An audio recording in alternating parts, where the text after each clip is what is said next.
Hey guys, welcome to Fanfic Fanatics. So in today's video we are gonna see, what if Deku became Emperor of Death and ruled Villians?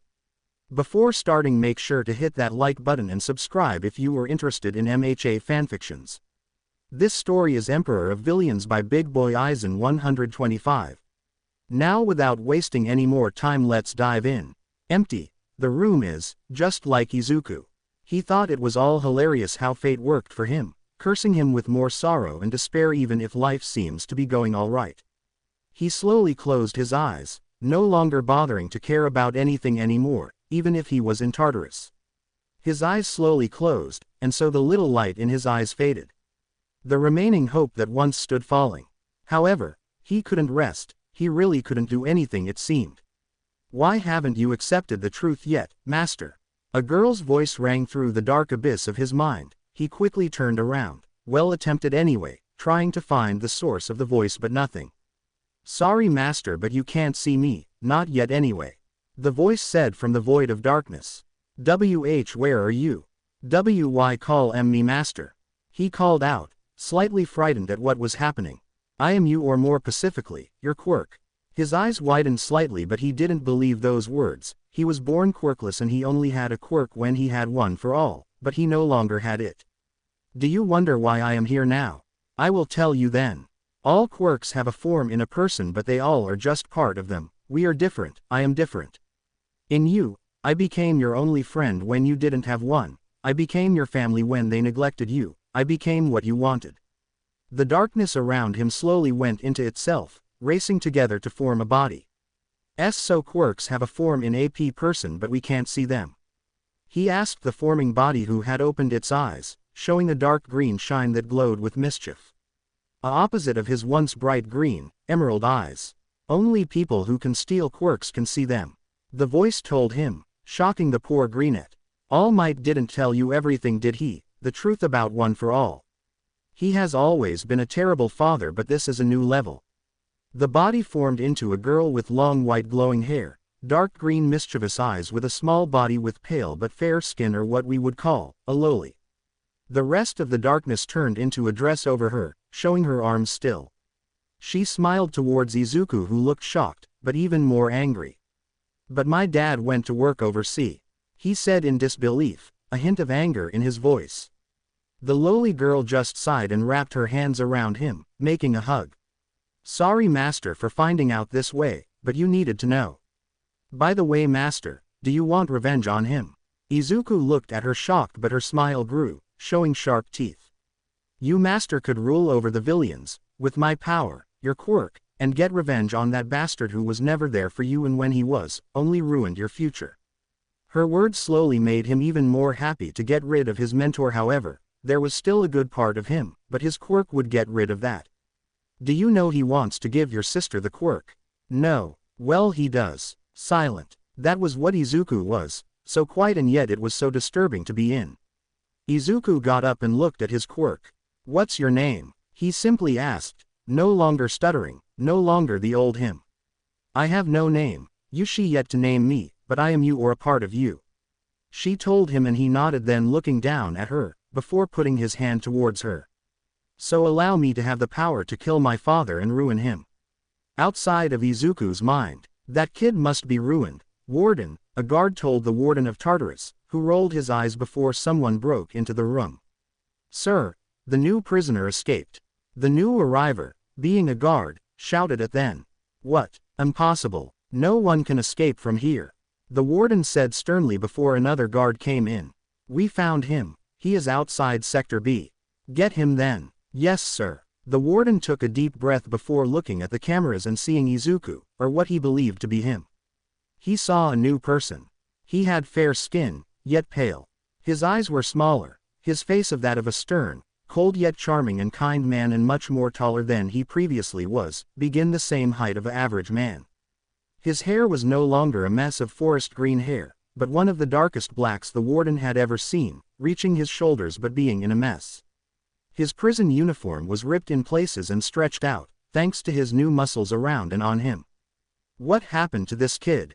He seems so different. The old man spoke to himself before locking eyes with him through the screen, His once colorful emerald eyes were now so dim and dark, it made him seem more mischievous than Loki.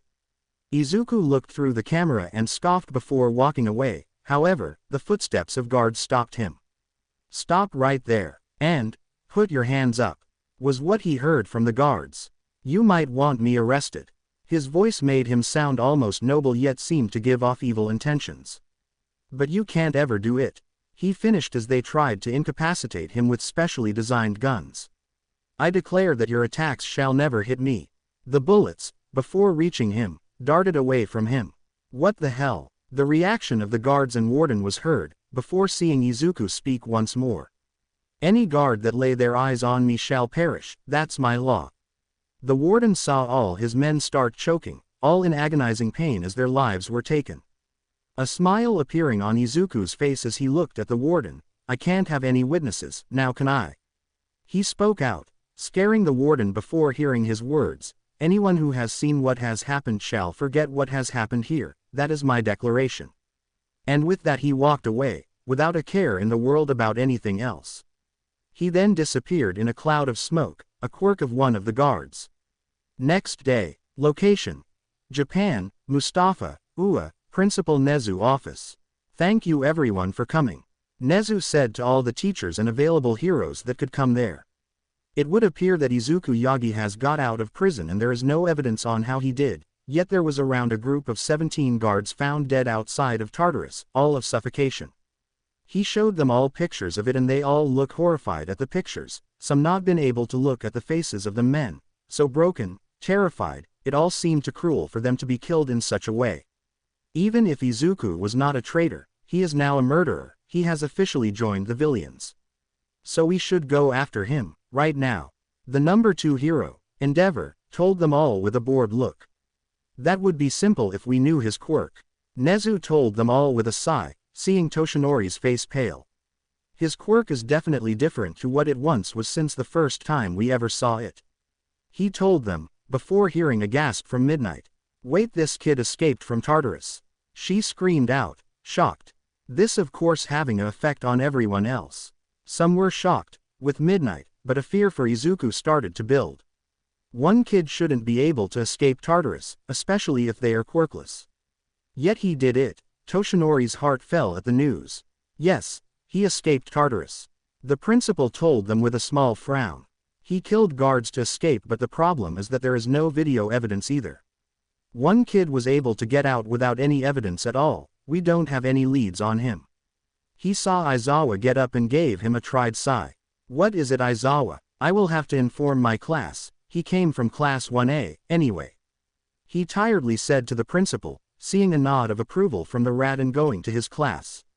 "I should do the same, the kids deserve to know," Vlad King told them, doing the same as Aizawa. Location: Japan, Mustafa, Ua, Class 1, a classroom. Aizawa entered his class, hearing the commotion of his students, giving him a headache as usual. He entered hearing Iida telling everyone to be quiet and sit down. Aizawa got to the front of the class with a tried and bored look. "As you know, Izuku was arrested for being the so-called traitor. However, even if he was the traitor or not, he has become a villain," he told them all. He saw Izuku's sister, Izumi, looked shocked. Yesterday, at an unknown time, he escaped prison and killed 17 guards without remorse. He has escaped with no lead or evidence to go from, so beware, if you ever see him. He sighed before looking at them all again. "Get a hero immediately or the police. He is a threat to us all as he has got his hands on a new quirk and we do not know what it is." "So you're saying that even if Yagi-san is innocent for one crime, he has for sure committed another that is far worse?" Momo asked with a sad look, knowing that a potential friend was now a villain. "Yes, Yaoyorozu, you're right, but he is indeed a villain now.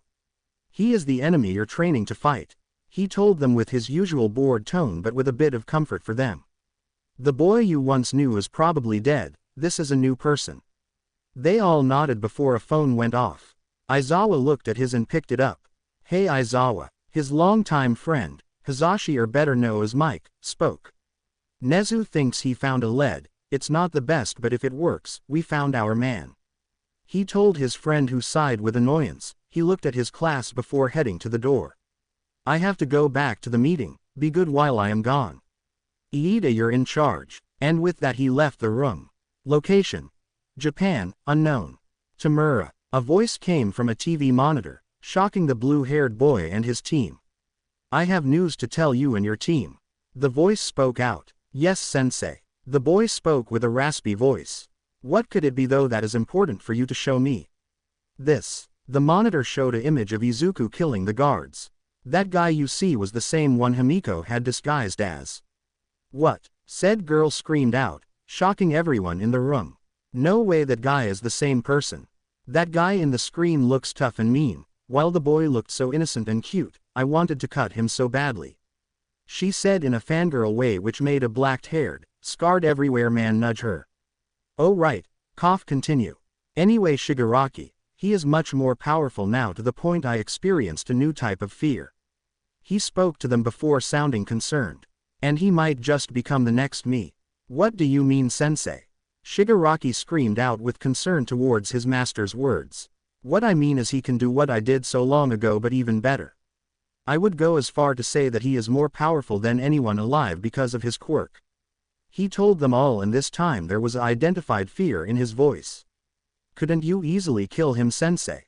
Why are you scared? Tamura asked like it was clear fact, hearing a frustrated sigh from the monitor. You don't get it yet, Tamura. I know what his quirk is and it scares me. The power alone is enough to rule the world with a single sentence. This time he sounded even more different, scaring everyone at the fear emitting from the device along. If he so wanted, he could kill all his enemies in a single word. His words wire the threads of fate. His quirk, for God's sake, is called Declaration of Fate. Location: Japan, unknown. Someone knows then. Izuku spoke out in his mind with a happy hum from his quirk. What do you want your name to be then? He asked her, walking down the street. He replaced his old clothes, which was just his prisoner uniform, with a black shirt with a green dragon on his chest with the kanji for monster underneath it. Over the shirt was a black coat and his hair was now more neat than before. His pants were a dark purple with a tint of red here and there. Whatever you like, master. Also, why didn't you just use me to get your clothes? She asked in her happy voice. He sighed before answering. I believe in everyone should have their own free will and I shouldn't change that. I only will use it in situations I deem necessary. He heard a fake cry from his quirk, which made him slightly smile. Why, master? Why not use me more? You're so cruel to me. She acted hurt and he slightly chuckled before answering her. You are my little baka, aren't you? She gave him a finger and he rolled his eyes. You realize the quirks I take become part of you, in turn a part of me. Wait, what? When could you steal quirks? That's not part of me. Is it? She screamed at him and he sighed before mentally putting a hand over her mouth. You're giving me a headache and our power is to give something a new fate from what I declare, this even means quirks. He told her with the lowly slowly nodding. And when I give a quirk a new fate, I can make it as if I was born with it, thus it is part of us and no one else. He then realized where they were and smiled to himself. Be quiet now, he thought to himself. What's a good lowly name? I'm right here, she told him with a little smack on his head, in his mind, somehow. You didn't tell me you were a firstly lowly now, he told her with him rubbing his head. Sepenterozu, he said to her, and she gave him look. What, it matches. You act like a innocent rose but then turn into a deceiving serpent. Stop speaking smart and give me a normal name.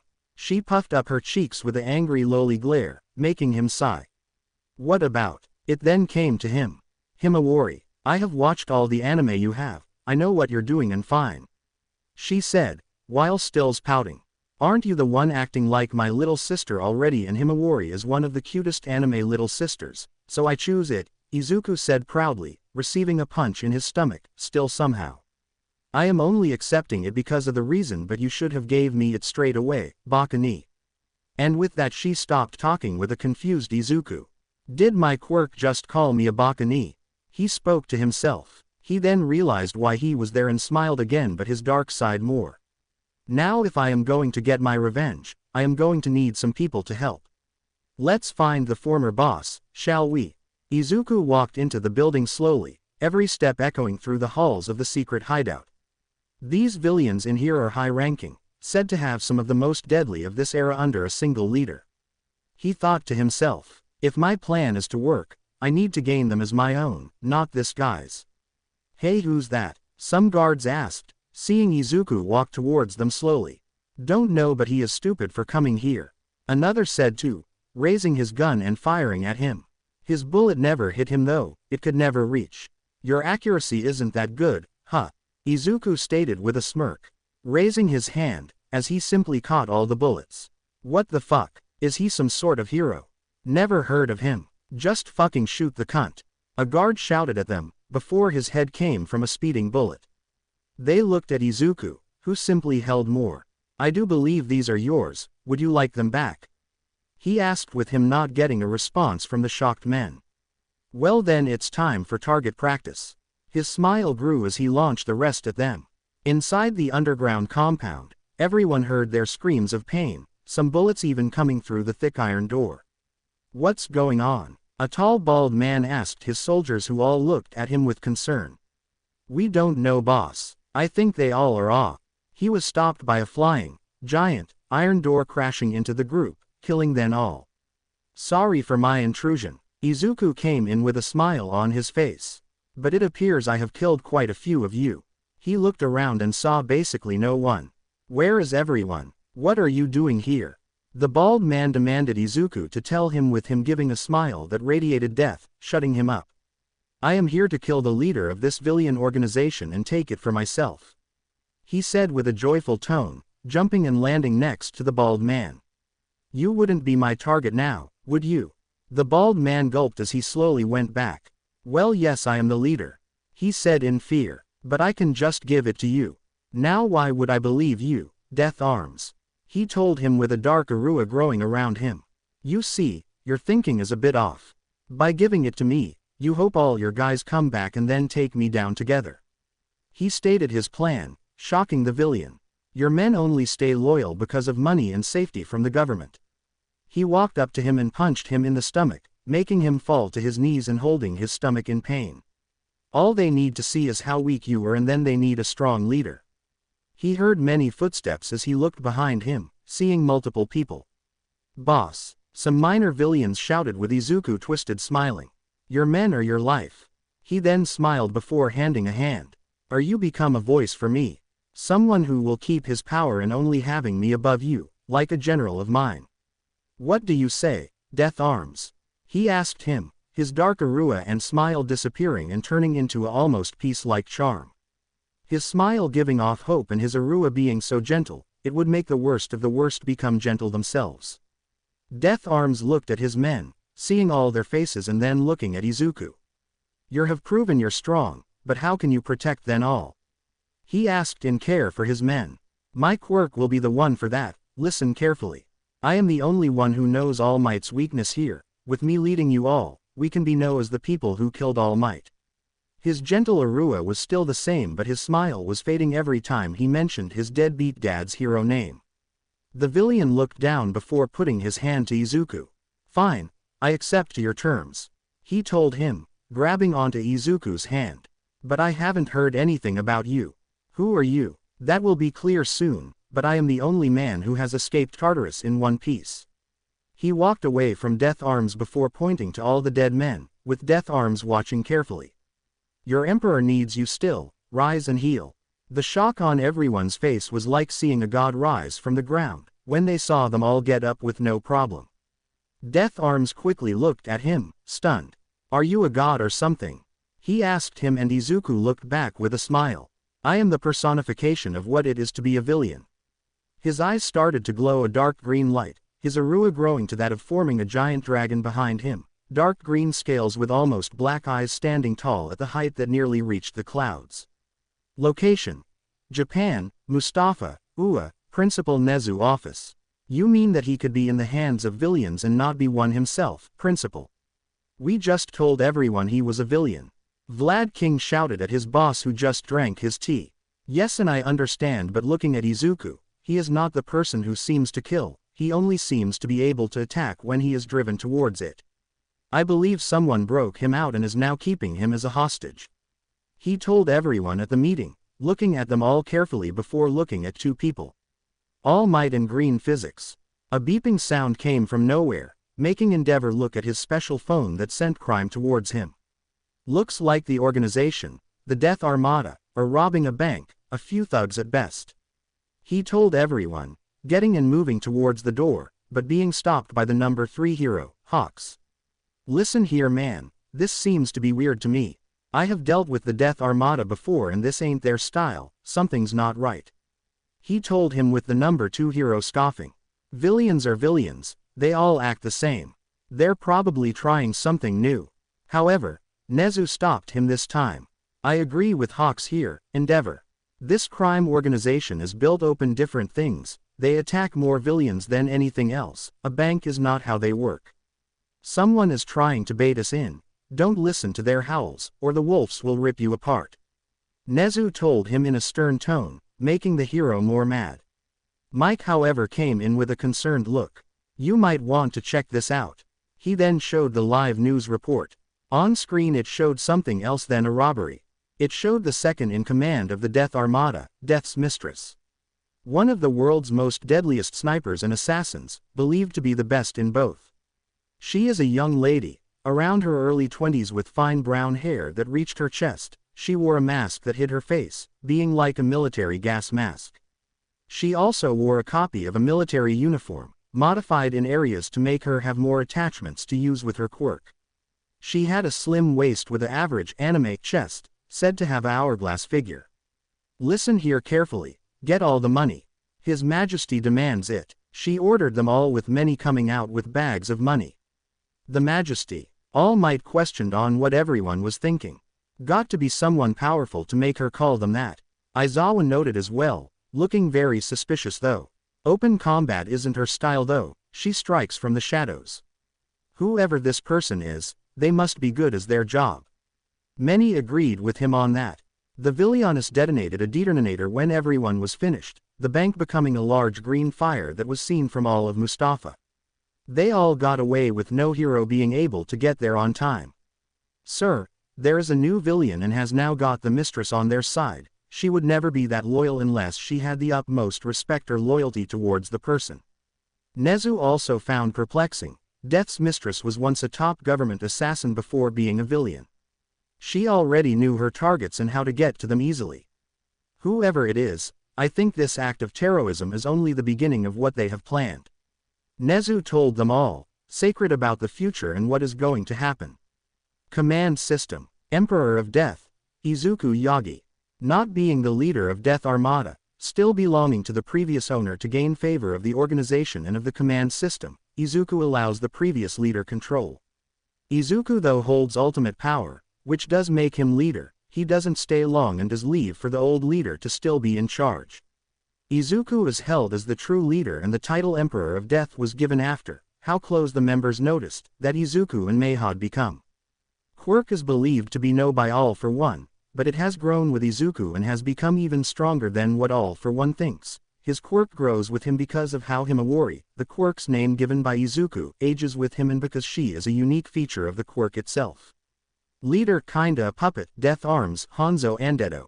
Death Arms is a Villian born from a dark past, having scars mentally and physically.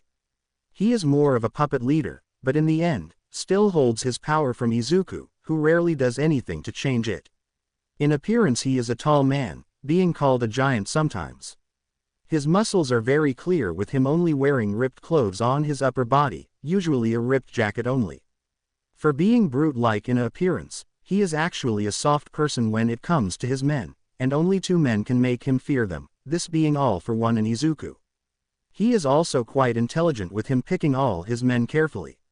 Second in command, very important character, Death's mistress May Andedo. Being only the second in command, her reputation is much more than her position. Being one of the most feared women alive, her quirk only makes her more deadly. Being a mutation quirk of invisibility and of creating weapons out of her skin, she is almost deadly all the time. She only serves 2 people and those are Death Arms, her father figure, and Izuku, her emperor, in her words plus she's the one who makes everyone else believe it, as well her and Izuku also seem to be quite close. She comes from an orphanage, not as bad as the other 2. She rarely shows emotion as well and left being a top agent of the military to work as second in command for her father figure. She became loyal to Izuku after he spared her father and sees him, like Death Arms, as a god. This is information for now. More characters will come in the command system, but you will only get their rank and nothing else. Chaos Generals, 3 of them. Pipe, down pointing arrow. Commanders of Destruction, 7 of them. Pipe, down pointing arrow. Captains of Death Order, 13 of them. Pipe, down pointing arrow. Lieutenants of the Abyss, 22 of them. Origins. Death Armada was created by Death Arms after he decided that he wouldn't get what he wanted out of a life of hero work, something he had worked for all his life. He started out by himself, saving a girl who would later become his daughter figure, also adopted her and second in command. He deceived many to get profit and goods in for his organization, which became famous for attacking other Villian groups to gain influence and power through the criminal world. They are also in joint second for the biggest organization in Japan. Major events, so far and soon. Izuku's Takenji over, happened 4 hours before the first meeting at Ua. The first terrorist attack, during the second Nezu meeting. Killing of rivals and taking over of their organization, the next step of Izuku's plan. Influence range. Influence is basically the same as land in a Villian's perspective. The more influence, the more you control. Death Armada holds 3 major areas of Japan, in the Villian world. They have influence in American states, being more around Northwest America but is not the best. They also reach into India and Russia. They also have influence in European countries, these being more Germany and Italy. Major rival. The New Order, a organization that is a pain in the backside for Death Armada. Their goal is to get rid of their opponents and put a puppet of theirs into the government in hopes of controlling it. Death Arms looked at all his men through monitors on his wall, they all looking spectacle of what they were needed for. His adopted daughter standing next to him, tossing a coin in the air with no care. Thank you for coming. As most know, I am no longer the true leader of this organization. I have given power to someone I believe will bring us further into the main spotlight. He told them all with a calm tone. As you know, we committed an act of terrorism towards Japan today, an order from our new leader. My daughter here was the leading figure in the attack. This new leader seems to not understand what we are built on. A general shouted with rage. This person doesn't realize we only attack other Villians. And that is why you have grown weak in these years, why no one takes you seriously anymore. A calm, new voice rang out into the meeting room. Death Arms moved to show everyone Izuku sitting on a makeshift throne, with a bored expression pasted on his face. The general from before now was pushed over the edge. You brat. We are feared in all countries, our members strike fear in all hearts of all Villians and heroes. He screamed back. So why then are you barely making the news anymore? You barely get recognized by the world. This made all members look at him with a glare. He didn't mind though. Listen, what I am saying is this. Your enemies do other things than sit around and attack each other. Your achievements are remarkable but not as much as theirs. Hell, the League of Villians infiltrated Ua around a week ago, what have you done? This made the general sit down with a frown on his face. Right, I haven't introduced myself. My name is Izuku ya. Izuku stopped for a second and spoke again. Just Izuku. And from now on, I am your new true leader. He said with a smile. Many were shocked and were about to protest but they were stopped. Before you say anything, I have sent you all plans to get rid of those persistent bastards, the New Order. You all also keep everything the same, just introduce new methods of Villian work so that we can become as famous, no more famous than before. Everyone was quiet. Izuku then smiled again. And our first objective is to disrupt the sports festival that will happen in a few days. Everyone silently listened, some actually liking it. We will blow up the stadium, attack students and heroes and then retreat back. What about All Might? I can give everyone here power that will sort that out. Death Arms. His name being called out made him listen to his boss. Your quirk, true strength. It increases your strength the more pumped you are for a fight. He got out of his chair and moved towards him. You will fight All Might. Me and the lovely mistress will go after the little heroes, everyone else will plant bombs around the building. I want the world to see that if we want to, we can make the world burn. He told them all, a dark twisted green gem inside his eyes. But boss, it's too risky. A thug shouted at him, making Izuku look at him with a smile, his violent green eyes dancing with green flames. I understand how this could go, but have faith, this will work, and when it does, we will become even more feared than any other villain. He stated to them all, his smile growing dark, reaching to his ears. They all agreed, now having a newfound respect and fear for their new leader. The meeting ended shortly after, Izuku going to sit back down on his throne while thinking to himself. Death Arms grew a smile and decided to state his opinion. I think we need to make you a villain costume. He shouted with happiness. His daughter just sighed. Dad, calm down, we have time before it starts. She looked at Izuku. Your Highness, have you decided on a costume? No, but it would be fun. A dark shadow reached out of him, morphing into his little companion and sister, Himawari. She looked at them with a big smile. We should do it now. It should be very green with all colors of death and chaos on it as well. With horns, she stated with a big smile and enthusiasm. Clam down, Himawari, Izuku said with a hint of annoyance clear in his voice. I have an idea, and here it is.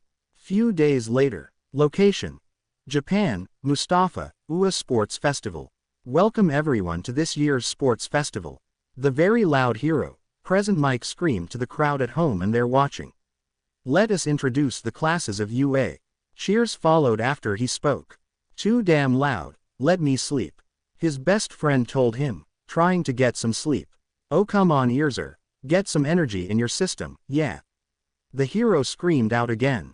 The class of 1A was getting ready. Izumi, however, heard a voice. 9 is near, the fallen has arrived. She was confused about what she heard. Her dad told her one thing though. Her brother was the 9th user, that would mean he was near. But why? Dad needs to know, she thought to herself. If we find you Oni-chan, then we can give back one for all and be sorry about everything once more. Her thoughts were stopped by a hand testing on her shoulder. Zumi, you alright? Katsumi asked, worried about her friend. She nodded quickly, a small tear falling down her face in thought of her brother. Come on, let's make Zuki proud. She screamed her determination to her friend, getting a good reaction from her. Now presenting Class 1, Mike never finished as his mic was changed to someone else. You know of my people but not of me, you have ever heard my title but not of me. You seen the warning given to you, yet you do not see through. A voice masked, dark with a hollowness involved inside its voice. Yet you know of me, you know me, yet you do not. What's going on? Some heroes thought or said. In the exclusive hero room was where Nezu couldn't even find the location of where it came through or where to find it. So now I shall trigger your minds to remember my name, the Emperor of Villians. Parts of the stadium started to explode. Screams of terror and fear were deafened by the sounds of explosion going off. Toshinori powered up, getting ready to fight. He ran towards the areas only to receive a punch in his face. Where the hell do you think you're going? Death Arms stated with a big smile on his face.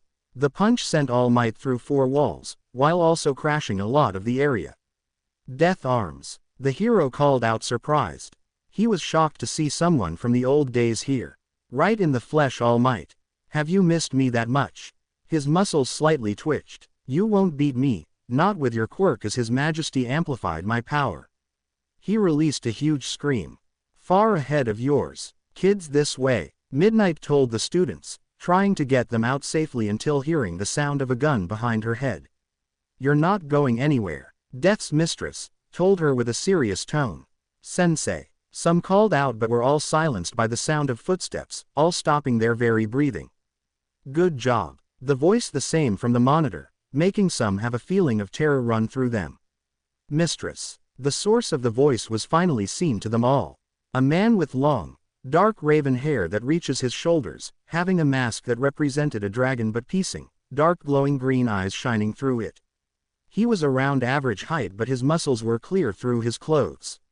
He wore a dark purple kimono robe with symbols around the shoulder, all showing a dark element to him. He wore a pair of dark red gloves that had small spikes coming off the knuckles. Underneath the kimono was a golden shirt, showing him as a higher person than the rest. He wore combat boots that were accompanied by a dark green pants with a moor on the knees, all having a small little dragon coming down. Whoar. Midnight tried to talk but was hit by the female Villian. How dare you speak to His Majesty without permission? She hit her again, being stopped by the leader.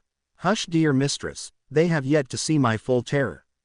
He then looked back, his mask now having a mouth with a twisted smile on it. Let's find one for all. Shocked was all Izumi was in that moment, having her second quirk being called out scared her.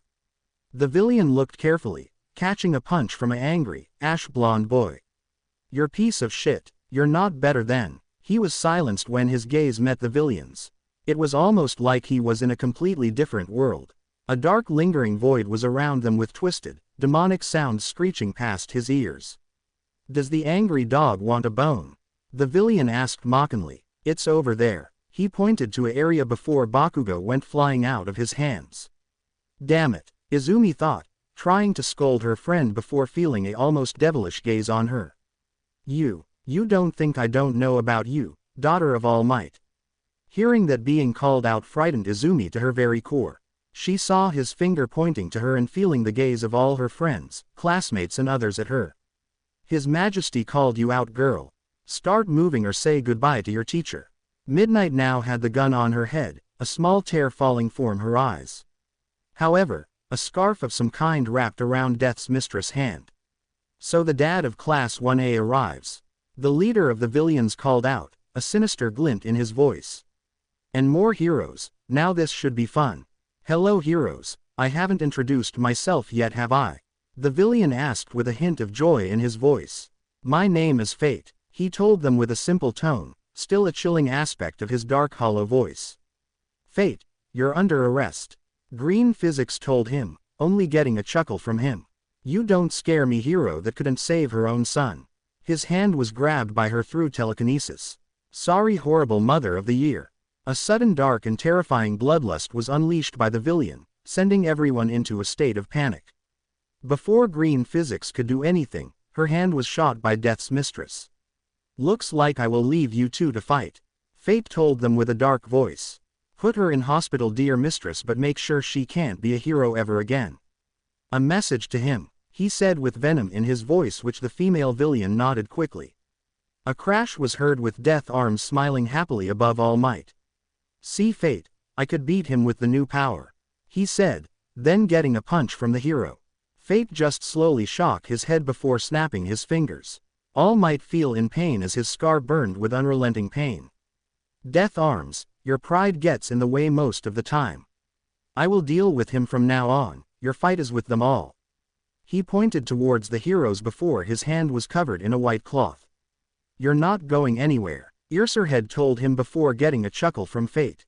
Have you yet to notice that your quirk is not working on us? Fate gave him an answer before looking back. Mr. Aizawa, shocking all heroes and students that he knew a hero's real name. Don't be shocked, you know me yet you don't know me. He told him with a cheerful tone.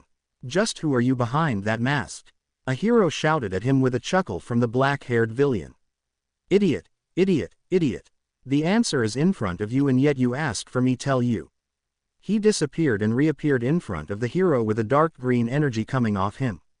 Find out in hell. He ramped his hand through his chest, killing the hero with little difficulty. The lifeless body falling, scaring the students more. Now All Might, where were we? He said in a sinister voice, walking towards him while the heroes tried to get the students out, fighting Death Arms. Maybe take that mask off and fight like a man. All Might shouted at him, receiving a dark laugh from Fate. Like you know about being a man, you couldn't even be a dad. They do say it runs in the family, picked up from your own old man. You could feel the smile grow on Fate's face as the #1 hero got even more mad. But if you do land a hit, I will tell you about your son, Izuku, is. Fate lifted his hand and suddenly All Might's vision was changed. All Might, if you don't beat me then I will kill him and her. He showed a chair of both Izuku and Izumi stuck to it. All Might, without thinking, ran towards Fate who simply sidestepped him. #1 hero couldn't even save his own son let alone his own master. Hearing Fate mock him about Nana's death, he ran towards the male again. being creeped out however, with Fate's mask-changing smile. "You can't even hit me." His fist went straight through Fate. "You cannot attack me, I am your guilt and regret in human form." He spoke as if he had full authority over what happens. "I declare that you won't be able to hit me until you learn my real name." Fate moved his fist and punched All Might across the face, quicker than his words hitting what All Might would had heard. Fate looked surprised himself, not knowing why a sudden stop in time had happened around him. Not caring much, he continued his assault on the hero. He dodged every hit and attacked him in an area, slowly weakening his enemy. Fate would also allow him to try and hit him, with his fist not being able to hit Fate and just go through. All Might soon became more frustrated and tired. A old feeling of fear creeping up in him. How could one person just play with him like this? His arch-nemesis wasn't even able to do this to him. He tried to connect his most famous move, Detroit Smash. However, Fate grabbed his fist and broke his fist. How sad, the #1 hero can't beat a villain like me. He then heard an explosion and looked in the direction, seeing armed forces and more heroes. The villain sighed before clapping his hands, the sound echoing through the whole stadium. They all soon retreated. Of course, Fate made sure to stab All Might's wound with a knife. All Might fell to the ground, completely exhausted and not being able to move his body. The last thing he saw was Izumi running to him and how badly injured Inko was. With the Villians, you could hear the cheers of the thugs throughout the underground compound. Many even thanking the new leader. In the office of said leader, he was looking outside his window to the soldiers with Death's mistress next to him. "How badly did you injure her?" Izuku asked with his mask off, looking at his second in command. "As you instructed, not dead but aim to destroy her physically. She won't be in action for at least 4 years if treated by Recovery Girl." The female villain told him as he sat on his chair. "You look stressed, master. We are alone, May. Call me Izuku," he told her as the woman's cheeks slightly turned pink. "Why yes, Izuku-sama," she responded with a little bow and he slightly chuckled. He then looked at his men again before a smile crept on his face. "New order," he spoke to himself before looking at May. His mask no longer hiding the smiles he puts on. "We shall destroy them soon and then I will use their own plan against my enemies," he told her as she smiled with him. Soon the men heard the laugh of their leader, not knowing why but had a feeling that he was going to brutally destroy one of their many enemies. People in the stands, the world were watching All Might, his fist clenched at looking at the man with smile on his mask's mouth, the green flames of evil burning out of them. Heroes is a very odd term to use for people paid to do it by greedy businesses and all that shit. Fate said, his hands coming together, as a strange odd light emanated between. He opened them, showing people's lives destroyed by heroes in pictures. How fun, seeing the failures of society in the most unlikely way. By one WHO is against it. All Might just looked pissed. "That is just your way of destroying my moral. It won't work." Fate cackled after, his Arua of death racing off of him, forming a dragon. Only a fool's game. The dragon launched its head towards All Might, mouth open and ready to devour him. All Might dashes to the side, where the dragon crashed, causing a huge hole in the ground. "Running, and I thought you were the invincible All Might. But like most things, you just hide the truth." He ran towards him, using his Arua to create a sword, one of pure green flames. Yet the blade's sides were ridged, sharp and ready to shred everything to pieces. Rushing towards the hero, he jumped into the air, which All Might was guarding from his rush, and spun and kicked him in the face, making him stumble back, as Fate landed and stabbed him in his stomach, making him cough blood. The sword disappeared as Fate then proceeded to use his fist to go into the wounded area. However, All Might catched it and punched him in the face, cracking a part of the mask. Fate stumbled back before laughing maniacally. So you still have power in that body. But I wonder, how long till you drop out of the form? Probably enough to cause your wife only a bit pleasure and disappoint her like you did your father." His hands were coated in his own Arua. This was the point he declared that All Might wouldn't hit him.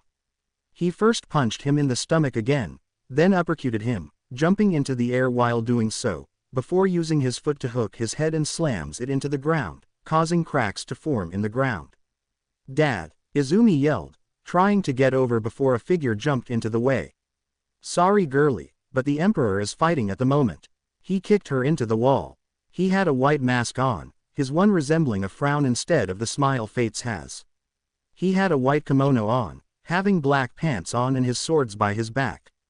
Get out the way, Katsuki screamed, launching his explosions to him, but the man pulled out one of his swords and cut it in half before it disappeared.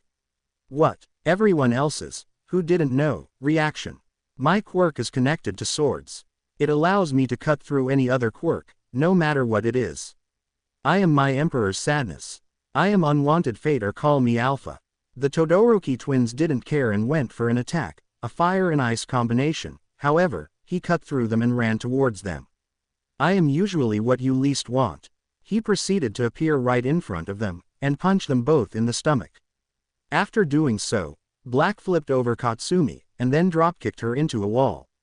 Katsuki was about to attack until he was slammed into the ground by Death Arms. Ha, look at you. Next, number 1. Number 1 failure sounds right. Just like your dreams and friends. What a package. Katsuki growled and tried to fight back, only to punched in the head and knocked out. Izumi was shocked at it all. Her father, mother and friends were being toyed with at this point. Tell me, All Might, do you view yourself as a god? Fate was still, as All Might tried a Detroit smash and hit the ground. To fuck with him, Fate grabbed a bit cloth and wiped the sweat away, then slapping him with it. He burned it then. What do you mean? He said, tired, yet Fate gave a small chuckle. Of course you do. Why wouldn't you? Everyone says, All Might will save you, and all that. You've taken away what beliefs of man that were once there. Yet like every religion, you will have your Judas, you will have Zeus, your Thor. Some like your Jesus and Buddhas. He told him, grabbing his arm and twisting it round. Your pride and ego is well hidden. Yet it exposed itself around those you were closest to. Like how your son was not worthy until he saved cunt Bakugo I of bitch cancer. He spoke, seeing All Might's face twist to rage until a crack was heard. He then let go. A human's imagination is the stronger than anything, creating fake answers and truths that are let out. They become an ideologies of many, truth of a society. They form a god, a being to explain it that is not the man but an idea of that man. The ideas of gods are created from beliefs, they aren't real. Death is natural, there is no god for that. Life is a mystery of science that makes us breath and live. There is no god behind the wheel. Yet when a man is made a god by those around him is different. They are real, yet what they do makes them better than others and gives them a place to make their truths real, making them have a following of people who support them and recognize them. People like you, they worship you, see what you do is right and wrong. If someone hates All Might, they are wrong. If someone has a quirk that isn't flashy or cool, they are evil or useless. If they don't flashy like you, they can't be a hero. All corruption in this society stems from you. And now, all we Villians are the demons of hell wanting to rule. We want what we couldn't get from you. We want actual truth and not a flaw like you. Izumi rushed in for an attack, however, she got such a kick to her gut, that it felt like her soul left her body. In a second, she found herself in the changing rooms. I hate you, All Might. The irony of you is enough of your pathetic existence I can take.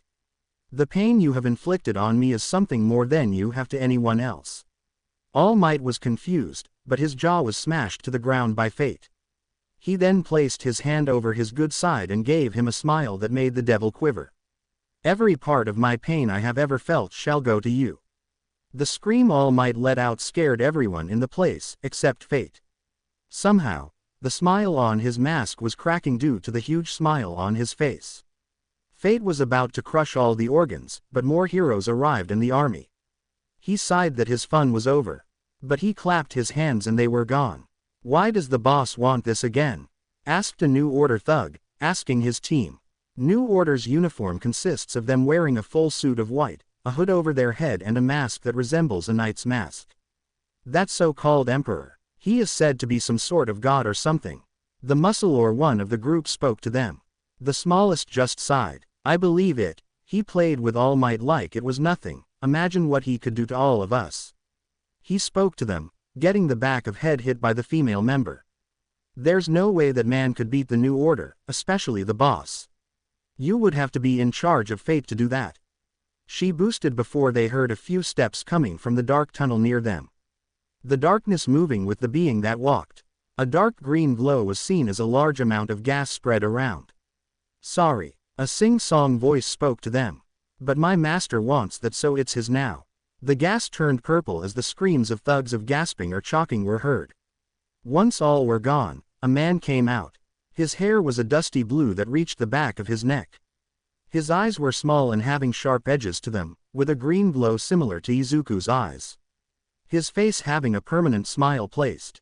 His skin was pale and dry with an almost sinister element to it. He wore the normal Death Armada uniform, consisting of a black bodysuit with a jacket, all having dark green outlines within.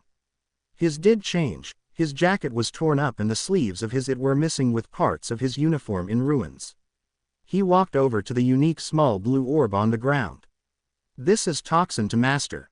I have got the thingy you wanted, he said to his mic. Less than good. Greater than Izuku's voice came through. Less than come back to base, I have a very important task for you after this. Greater than, is it killing people? He asked excitedly as a hum was said in response. Who? Please tell me. Less than soon, I still need the object. I can't have you going now. Greater than Izuku stopped talking after that, leaving a very happy insane sadistic to get back to him. A few minutes later and a hero on petrol found the scene. The full power of the gas toxin produced were inhumane. They liquefied all the organs of the victims while keeping the victim alive through it all. Later that day, location. Japan, Mustafa, Ua, meeting room. How are we going to deal with a monster like that? Endeavor shouted at Nezu. No hero said anything but all had the same thought. I'm not sure, the principal told him, shocking everyone in the room. His quirk is far too strong and to say that his plan didn't work to its fullest is an understatement. He successfully attacked us when we were prepared but attacked when we at our least prepared. He killed others because he could and ended not only heroes but also others' lives. Aizawa looked at him. This all happened when you sent an innocent kid to jail. He found a weakness in the system and exploited it to its fullest. Fate might be even a few hundred steps in front of us all we know. That doesn't explain much to me, Endeavor said. To me, his moves looked as if he was trying to figure everything out for himself. And he didn't really fight properly, his style needs improvement. He told them. Aizawa could agree with this but had counterpoint. That's when he was inoffensive. His defense is possibly the best I have ever seen. He knows when to attack after perfectly dogging. He knows all our weakness before we can even start to fight him. Nezu suddenly spoke. He controls others in some sort of way. Everyone looked at him and he went on. He stopped All Might from ever hitting him. He stopped Aizawa's quirk from working and gave his men power-ups. Hawks, who just watched the battle, had been thinking something very carefully. How have we never heard of him before? Certainly a quirk that strong and the wilder would have been noticed by now. He looked at Fate carefully on the screen. He's new and seems to have a vengeance towards us. He especially hated All Might, Green Physics and their daughter. Mike finally decided to join. Izuku Yagi. He either had a connection to him or he is him. Nezu finished, looking startled. He thought about the facts carefully. Fate could have been the one to get Izuku in prison, then broke him out to start some master plan, or he was the boy. Either way, it was now finding more out about this kid than anything else. Present time. Location. Death Armada secret compound. Toxin walked in, his rank being Izuku's personal assassin or what others would say, dog. Either way, there was a great fear for him. Mess with him and you answer to the boss who was even more feared and powerful. As he got to Izuku's room, he heard the muffled words of him and Mei, also known as Death's mistress. Everyone knew that they were something, they just didn't show it. He entered with an amused smile seeing as they were having a little session to each other. Hey master. A bullet went past his head, shot by Mei. Say this to anyone and you won't see light again. She warned him with Toxin just rolling his eyes. You're the one on master's lap. He said about their position. She was sitting on his laps, arms across his neck and his locked around her waist and were having a make-out session. Why you? Stop. Izuku's voice stopped them both. It appears you caught us in an interesting point my friend, but it does not matter. Do you have what is needed? Toxin pulled out the orb as a smile appeared on Izuku's face. Master, you never told me why you needed this. Oh Toxin, my friend. This is a orb of energy, created during the time quirks were but new, created by a genius that believed it would power all of Japan but never could finish it. Why is that? May asked this time, getting off his lap as he walked over to Toxin. Jealousy. His coworkers wanted the credit for themselves and well, you get the picture. He received a nod from them both as he grabbed it. And I need it for a very special reasons, to start my own weapon. They both still didn't get the picture of why he needed it, but he continued. A few days ago, my men got a very special thing from the great American inventor, David Shield, and now, with this orb, we can use it for ourselves. He then walked to his desk. Toxin, your target is Melissa Shield, daughter of David. I want her alive, no killing. As you wish, master, he said a bit sad. And then you will kill this man. An image of another rival, Overhaul, appeared. He has a special little project going on. I want to know about it and also gain this weapon he has. Especially the girl. Toxin nodded before leaving the two alone. May walked next to him and hugged his arm. What is your goal? She asked Izuku, who turned his head to look at her. To create a world where no one has to worry about discrimination and to give order back to a fallen society by creating a new one. He told her with her smiling. I believe we should get back to doing what we were doing, before we were interrupted. He put a hand to her face, turning towards her. So then this makes you my empress. Location: Japan, Mustafa, Hospital. Izumi looked at both her parents, both injured greatly. The doctor came in with a gloomy face. You may want to sit, he told her, as she sat down. Your father is going to be okay, he will be fine in a few days, but your mother. I'm sorry to say, but she might not make it. Izumi stood there as if her whole world had been spilled apart. The doctor gave a sympathetic smile. We will do everything, she will be all right after this, I promise. The doctor left as Izumi stood there still frozen. She walked into the room, seeing Inko in such condition. She walked over and sat next to her. Mum, she asked in tears. She didn't know what to say. She felt a hand on her face. Izumi, Inko said weakly. Do last one thing for me. She struggled to say, but Izumi listened. I want you to find your brother. I will, and I'll take down Fate. I'll take down his followers. I'll make sure this world is a better place. She said to her with tears streaming down her face. Dear, your brother doesn't need us. I have had time to reflect. Only when Toshi gave him a quirk that we took notice of him. She told her with Izumi looking down in shame. Why, you don't think I know? Death's mistress told me something before she left. Izumi looked at her. She told me. Izuku is Fate. Impossible. The young blonde screamed out, though her heart told her so. Inko just thought of the moment WAG happened. Flashback. Inko breathed in hard. Fighting the female Villian was hard.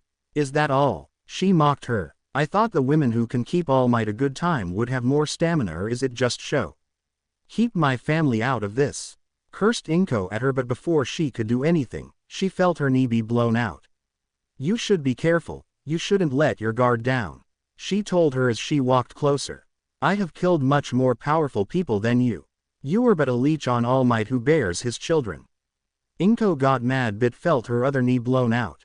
The mistress got closer with her gun at her head. Now then, Mrs. Yagi, do you want to have your right or left lung still? Because my emperor, Izuku, wants to know. Inko's eyes widened as Death's mistress loaded her gun. Flashback end. The thoughts of what happened after, she did not want to remember.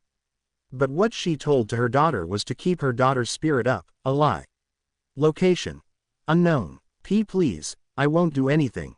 A man said under Izuku's boot. His face filled with fear as he took it off. You promised that you would get me what I wanted, and you better quickly or else. A green, devil-like Arua came off of him, terrifying the man. My men will have some cleaning to do. Why, yes, I promise. Izuku stopped his Arua and walked away, leaving him to himself. Just who was that man?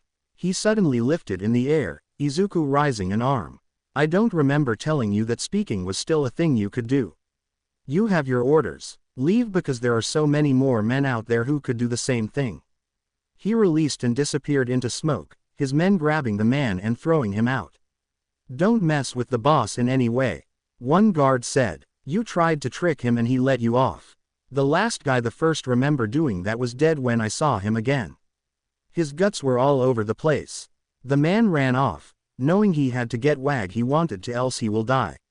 1 day later, night. Location: Japan, Mustafa, UA, Class 1A dorms. The class was silent as they still had the attack clear in their mind. Green physics was said to be in the worst shape, All Might was beaten and the Villian is now regarded as an even bigger threat than anything else. We must train and beat him. Katsuki shouted but only getting a sigh. We can't even hurt Fate, we probably won't have balls to even go up to him. Shoto said openly. He was not showing emotion but he was scared about Fate. The perfect combination of terror and evil in his opinion. Fate, a villain who has only been known for a few short days, has become the most deadly villain around. A mastermind that puts other masterminds to shame. He kills because he can, he hurts cause he do whatever he wants. He can attack at any time. Suddenly, the screen of the TV changed to one viewing Izumi in the hospital. She was out cold and standing above her was Fate, his dark green eyes piercing them all. Heroes, I think this belongs to you but she now is needed for something else. He simply told, but if you can give me a fight, I will let her go. Oh, and make sure you bring Katsuki. It went off, leaving them all in shock. With Fate, he made sure only Inko was awake as he moved towards her. Being next to the bed and looking in her eyes. Your eyes remind me of Izuku, she said weakly. He took off his mask, receiving his true face. You are correct about that, I have changed since the last time we looked at each other, mother. He put venom in the last word. She reached a weak hand to his face. Izuku, you are so different. He put a hand on hers. She slightly cried as she realized her own son ordered this to happen to her. Crying, he asked with disgust but a smile appeared on her face. You're truly a kind boy. A face of shock took over his face. You give me exactly what I needed, a wake-up call. I can tell in truth you're the hero here. You grew up, and know you kill me, instead of giving a worser fate than what has already happened. She explained with a smile. You act as if you didn't do anything wrong to me. He didn't care before she had a tear run down her face. I guess you don't know the truth, she asked as he looked puzzled. That me and your memories were erased. What? He again asked. Toshinori was jealous that I married a man, Hisashi Midoriya, and had a child with him. A close friend of his had a quirk that erased memories and replaced them. Izuku felt a hit of pain in his head. He started to remember a different man in his mind. He having white hair. He changed our memories. We lived a fake life. Izuku fell to his knees as his memories came back, his mother actually being one, a father that was one. A perfect life without problems he had. No, he said to himself as tears fell down his face, looking at her. Mum. His tears fell as he grabbed her. No, no, the thoughts going to his mind that he was responsible for her death. I'm so sorry, she hugged him. That women broken the quirk's power and made me remember. Izuku held her tighter, his tears now moving, uncontrolled. Everything that happened was because of Toshinori. Izuku's anger grew but his sadness was the main emotion currently. I love you, Izu. Her eyes lost color, her skin turned pale as her heat disappeared. Mum, he asked carefully. No, was all he could say before a dark lighting shot out of him, hitting the ground. His eyes grew darker, having a purple glow to them. A undying rage formed for his kidnapper, All Might. His hair grew out, his power increasing. What? Himawari asked, disturbed from her rest. What is this? It feels so cruel. She suddenly released it was Izuku and going the memories he had, shocked her. He is evolving, responding to his emotions, his power is almost, if not godlike now. Izuku stopped, the worst that came out was the lighting but the weather outside was chaos. He got up, his eyes darting to his kidnapper, Toshinori. His fists clenched as his mind could only think. You took her away from me, twice. You took my father away from me and gave me this god-forsaken life. I'll destroy everything you stand for and build my new society on your corpse. He could only think on those lines. He moved to Izumi and grabbed her by the neck. You will prove useful after all. A wicked smile appearing around his face, grabbing his mask and walked off. Izuku had went to the roof, his rage yet not turning down. Pure, untamed rage that boiled inside, that the weather around him became chaos.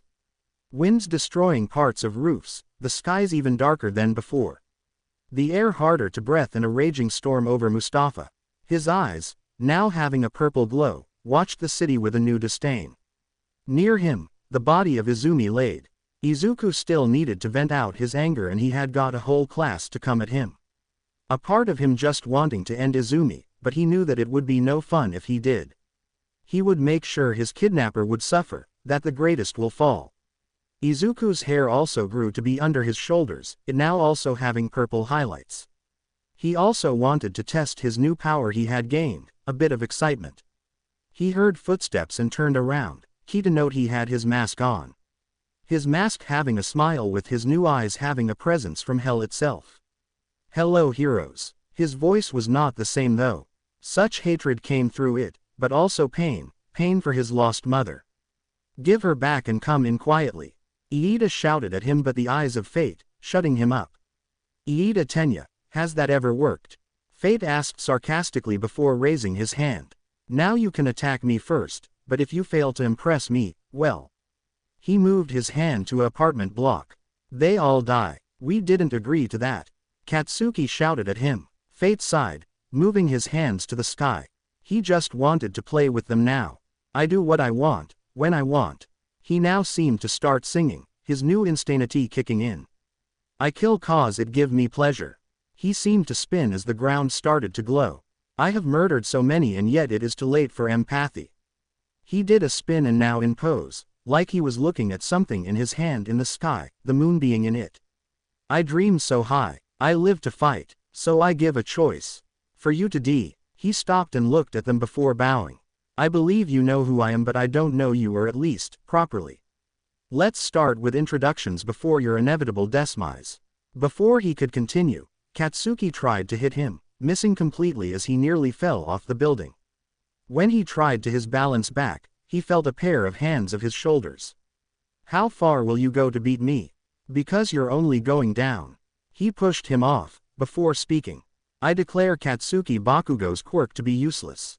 He couldn't do anything, as he hit the ground, falling from a 7-story building.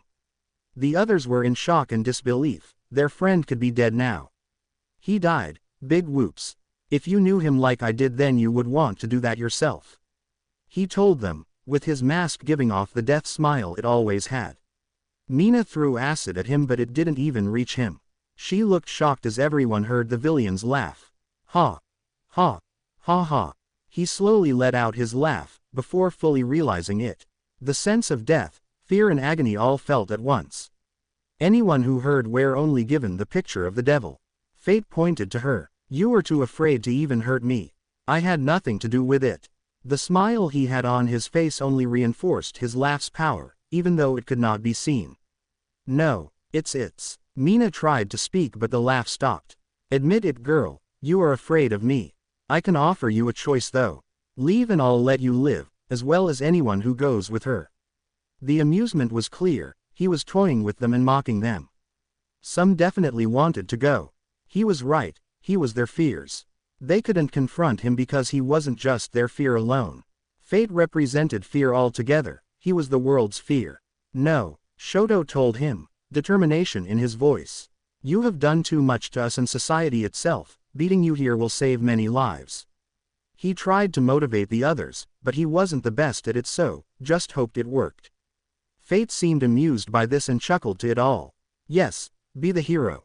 First time for everything. He mocked him before raising his hand, fire appearing around his hand. Let me just give you a few more scars and then we can talk. He told him before provoking him.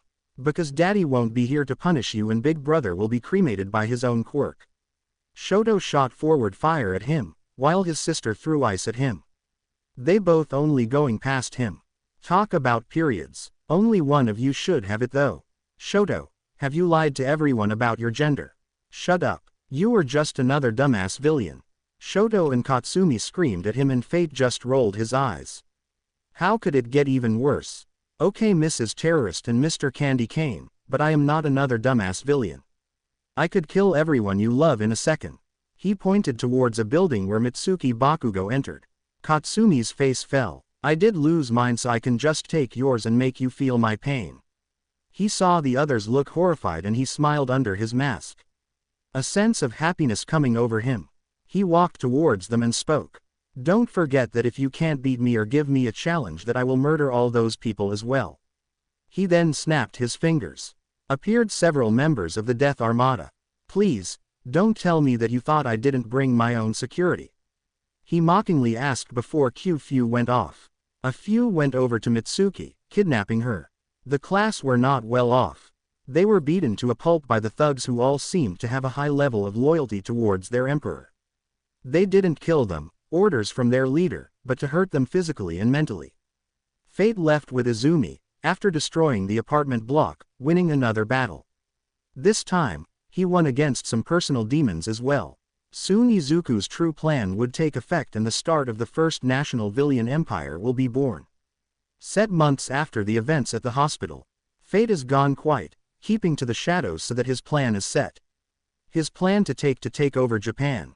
A man simply walked around the streets. His name known to many. The recently elected president of the Hero Association of Japan. However, they did not know that they just caused their own destruction. Izuku, Emperor of Villians, known as Fate, was now in possession of all the heroes of Japan. He had power over Yhem like he had to the Villians. The plan went so smoothly, everything worked. He makes a clone, the clone to govern the heroes and the real him to govern the Villians. His appearance has now changed in the months that have passed. So he is less recognizable and harder to track. He now teleported to his base of operations, allowing his clone to do his dirty work. He felt like Palpatine at this point, controlling both sides to later to give himself overall power and control. Once he appeared, he walked over to his room, entering and seeing Mei looking at her book. She looked up and smiled.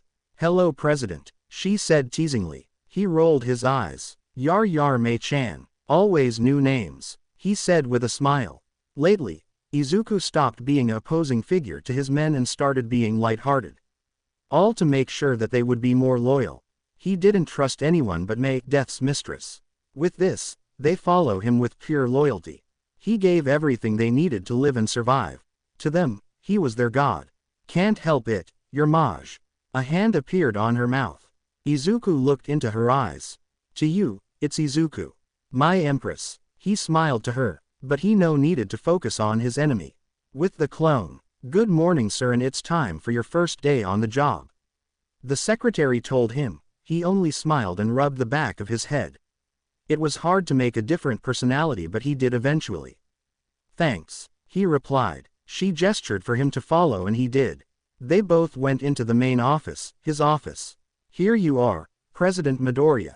He nodded with a smile and she left. He saw the amount of paperwork and gained a depressed Arua. Real life was pain. He suddenly got a call and he answered it, meeting the principal of UA. Good morning sir. As you have most likely been informed about Fate and the League of Villians, we would like for you to join in our interview and also see the next batch of heroes. That would be splendid. I will get there as soon as I can. He told him before it stopped. Izuku sat down and looked outside his window. A evil glint emerged from his eye. You have no idea what I can do. Poor little rat, soon I will be in control. He let out a cackle. He got up after a few minutes and some bits of paperwork. He got out and met his secretary who knew of the visit. They both got ready to leave, as Izuku got in. Of course, he was guarded by many well-trained and armed personnel. Sir, how are you liking your job? She asked him. He smiled nervously. Well, lots of paperwork. She giggled and continued to talk. Turns out her name was Li Bai. She was a young woman who just tried her best for him. He truly felt sorry that he was using her. Maybe she could join. Sir, we're here, one of the guards said, shocking Izuku. Already. The guards nodded and he got out, meeting the school once more. If you saw his eyes, the pure hatred, disdain and disgust was present. He had to hide that though. He walked to the front gate and met the principal. He slightly bowed. Hello Nezu, he said kindly, and the rat responded the same way. They entered the school and traveled around and talked. The meeting would be in an hour, so they had time. Izuku then was shown to Class 1A. Izuku inside literally laughed his ass off about what happened. He wanted to see their faces of hopelessness. See their defeated faces. It felt so good to be in control. Nezu knocked on the door and were let in. The class saw Izuku. Everyone did feel like they knew him, yet they didn't know why. He looked at them all and smiled, hiding his true feelings away. "Good morning, Class 1A. He greeted with a fake kind smile. Having to make a fake personality so he wouldn't be caught. "I am the new president of Hero Association." Everyone looked on with shock. "Is everyone here? It seems 2 seats are missing students." He said to them all and pointed to the seats of his and his stepsister's seat. They were Izuku and Izumi Yagi. Izuku slowly nodded. He wanted to hear this. Izumi was kidnapped by fate and nothing is known of where she is. Izuku was considered the Ua traitor. Nezu told him that. Izuku knew that he could use this against them. Was there any solid proof on this matter? He asked. He knew that he will use this to control them. "Video evidence, sir," Iida called out, making him turn around. "Stupid," they all heard him say, shocking them. "Did you forgot about shape-shifting quirks?" They all didn't respond. "We're doomed. This is the future." He mocked them, making them angry, and he loved it. You put someone in jail with not so solid proof. I suggest you get better, because if something like this happens again, I will blacklist you from hero schools. You must identify in these situations correctly and decide it after you put the facts together. They all nodded and he looked at Nezu. "And a new principal. Come now, Nezu, we have meeting." He told the principal, who nodded quickly, wanting to keep his job, that seemed to now be in danger. The walk was a quiet one until they got there. Eyes were on them both. Izuku sat down on the chair closet to the door. "Thank you all," Nezu said. "I bring the new president of the Hero Association here. Mr. Midoriya can help us." They all nodded and Izuku got comfortable. He wanted to hear them and their plans. How he could ruin them. Fate has not been active in months since he attacked the students. "I'm sorry." "What?" Izuku spoke out. He looked at Nezu, who knew that he fucked up saying they. "How did you let your students fight fate?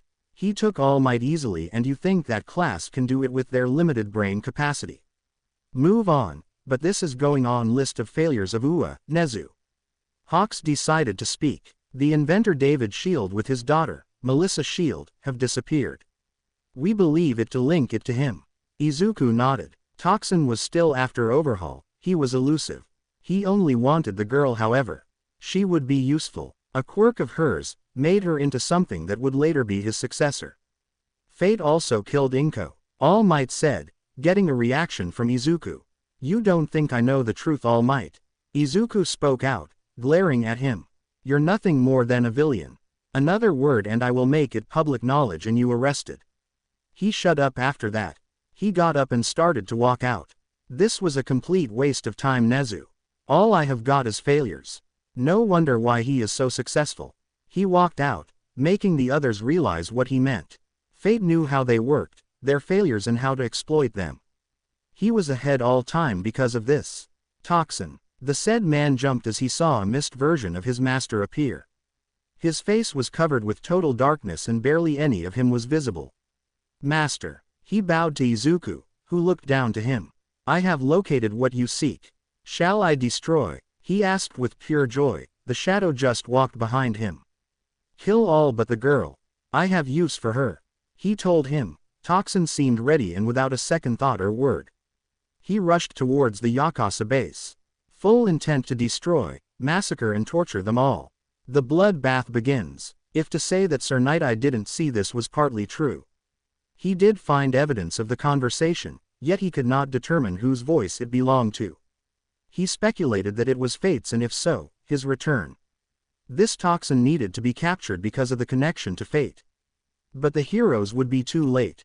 Even with Toxin's personality and how he does things. He is quick. The base was in ruins. It reeked of blood and toxic fumes. The horrified faces of the victims and the positions they have died in. Toxin was truly a monster. They did find Overhaul's body. He was tortured, hands ripped off. Body had been opened up, dissected. Blood was stained all over. Toxin did what was needed. There was supposed to be a girl, but she was nowhere to be seen. She was now in Fate's hands. His evil will soon spread further. Fate's grand plan has begun, for total control and a utopia. A villainous and heroic goal. Master, I have got her, Toxin shouted to Izuku, who looked at the scarred and terrified girl. She looked at the two figures in the room. The first being a woman. She is a young lady, around her early 20s, with smooth brown hair, neatly combed. Her figure seemingly like an hourglass. She wore a kimono being a dark blue with a black strap holding it together by the waist. She also seemed to have a pair of emerald earrings. Her skin was as fair as the sun as well. She almost radiated a motherly aura towards the girl with her smile. The second terrified her slightly. A man with long raven black hair that reached the bottom of his shoulder blades with burning crimson eyes. His skin was as fair as the women's, except his aura demands control and obeisance. He wore a light black kimono under a white haori, with a pattern of the sun above the clouds on his back. He also seemed to wear similar earrings to other in the room. Leave us, he ordered, and Toxin left. Mei standing next to him, a smile on her face.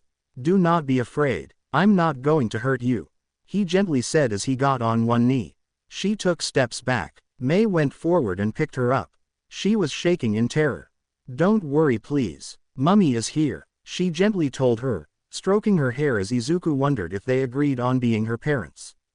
Mummy, she quietly asked, and the brunette women nodded. Over there is Daddy, she pointed to Izuku, who looked shocked. They didn't agree to this. I wanted a successor of my empire. I didn't want a daughter or son. Izuku thought until he saw the glare from his girlfriend. He gulped and walked over. He patted her head with a smile. I am the one who ordered Toxin to save you. Call me Dad from now on, he said with a smile, making the girl calm down. Papa, she asked the man who grabbed her from Mei's hands and nodded. The little girl's eyes shinned with happiness and she let out a sun-deafing smile. Izuku's motivation grew with it. I kill people to protect your innocence. I kill to protect you all from danger. Maybe this is the true path for me. Maybe I was born to make society burn and build a utopia from its ashes. He thought to himself as the little girl cried into his shirt. Group hug, the female Villian shouted with pure joy. She engulfed them all, making Izuku look down on their smiling faces. This is what every child should experience. Love and affection. He will make sure his life wouldn't be retraced by anyone else. Mei-chan, Izuku called his girlfriend, who blushed a bit. It was the first time she ever heard his voice in such a way. I think she would love to meet her granddad, right? He mentioned Death Arms, which Mei smiled and took airy. It was clear Izuku had a plan for something. After they left, he went to another section of the base. The holding cells. Do not let the name fool you, it was anything but that. It was a place where people would be forced into seeing the truth of Izuku's words. Where he would persuade them to join. All except one. One person he found pleasure in making them suffer. As he went past his men, all of them showing respect in their own way. Izuku was still terrifying for them all even when he was better to them. The very way he walked was one of total and complete power. I heard the Emperor is adopting a child. Only a worthy candidate should be his child. Then we should welcome our young master. Wait, there's the Emperor. Be quiet, idiot. They all bowed to as he passed. His gaze not once going on them. He just walked past. His aura was something else though. It could kill someone in a heartbeat. Some would even describe him as a god of dragons. His name being the Dragon of Truth in Villian world. He entered the cells. As he walked past, he heard the screams of people all over. He soon got to the last cell. Inside, a girl who still resisted everything that had happened. You still resist. It's futile. You should give up and live your life, Izuku said as he opened the door to see his fake sister. Her face full of tears as he brother looked down on her. You're just a Villian, she said, her chains rattling as Izuku chuckled, which soon became a laugh. Your jokes never cease to amaze me. Villian. The words of villains and heroes is wasted these days. There is no such thing as a hero. Izumi was going to respond, but his dark crimson eyes stared down at her. What happened to your eyes? She was scared in looking at them. The feeling of dread washing over. These eyes are a sign of the corruption and horrors of this world.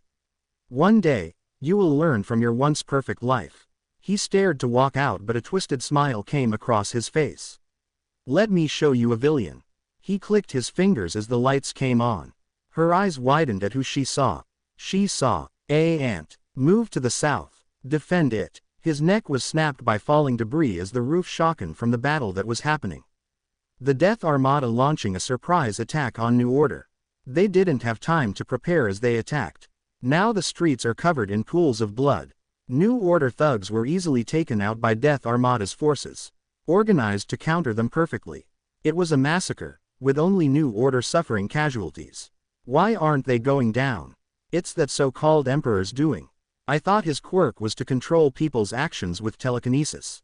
1. Roaring Dragon. They heard the load shout as Death Arms punched, making the area blow up in dust and debris. "You have let yourself go." A man spoke with no care, slicing the neck of New Order Thig. He had silver hair, his eyes having the shape of a plus in his golden eyes. He had the normal Death Armada uniform, though having a cape that covered his right half. He carried a long, sharp zombie knife with his left hand having a robotic look. "This new leader of ours wants war. He will send the world into a burning inferno because of boredom." A smile appeared on his face and he chuckled, "I just can't wait." "You can say that." Death Arms shouted with joy, crushing the head of a skinny thug. He takes over New Order and his control is almost complete. Who knows what he will do next? Location: UA. Did you hear that Fate has returned? Some students kept on speaking about Fate. Apparently, he was returning into the spotlight and many were scared of that one thing. Fate's power was unparalleled and yet unknown. He was able to hide it, or maybe he made it obvious. Nobody knows what he can do, but it terrified the people of Japan. However, Izuku has had time to test the limits of his power. His quirk gave him other abilities then to control one or more things. Fate. He could now do things that were impossible for a human, even with a quirk, to do. Suddenly, the screens in the streets of Japan showed the current president of Hero Association, Izuku Midoriya, had started to speak. "Today terrible atrocities have been committed by the Death Armada and their leader, Fate. The number of death in his new attack are unknown but are above 1,000 and we have only started to count." Many students, who were looking at the screen, were in pure shock. But then they heard something even more different. "But I do put part of the blame on our so-called heroes. The number of deaths and Fate himself could have been stopped if they had actually done their job. So, in relation of this, every hero who is deemed unfit for their job will lose their money and be classified as a villain from now on. They have not done their job that they have promised to do, and that is protect the people of Japan. As the leader of the association that is to protect my people, I have no choice in this matter. And for upcoming heroes, tests will be harder on you. You will have to deem yourself worthy as being a hero by several other heroes and me personally. You now must follow the rules that I set on you, and if not, you will be met with harsh punishment. I also now shall speak out some acts that out so-called heroes have done in their time in service. Murder, rape, bribery, arson, mass murders, black market purchasing, slavery, child labor, quirk discrimination, hate crimes around people with mutations, association with villain groups, brainwashing. These are to name a few of what they have done. And with this, around 89% of heroes in Japan are now no longer in work. I have also been given permission by the President of Japan to issue the death penalty for a lot of them. 76% will now be issued the death penalty as for these crimes. Silence. That was all that Japan was. The people were left stunned as their leader of their heroes has now gotten rid of most. But now, many started to change their views on them.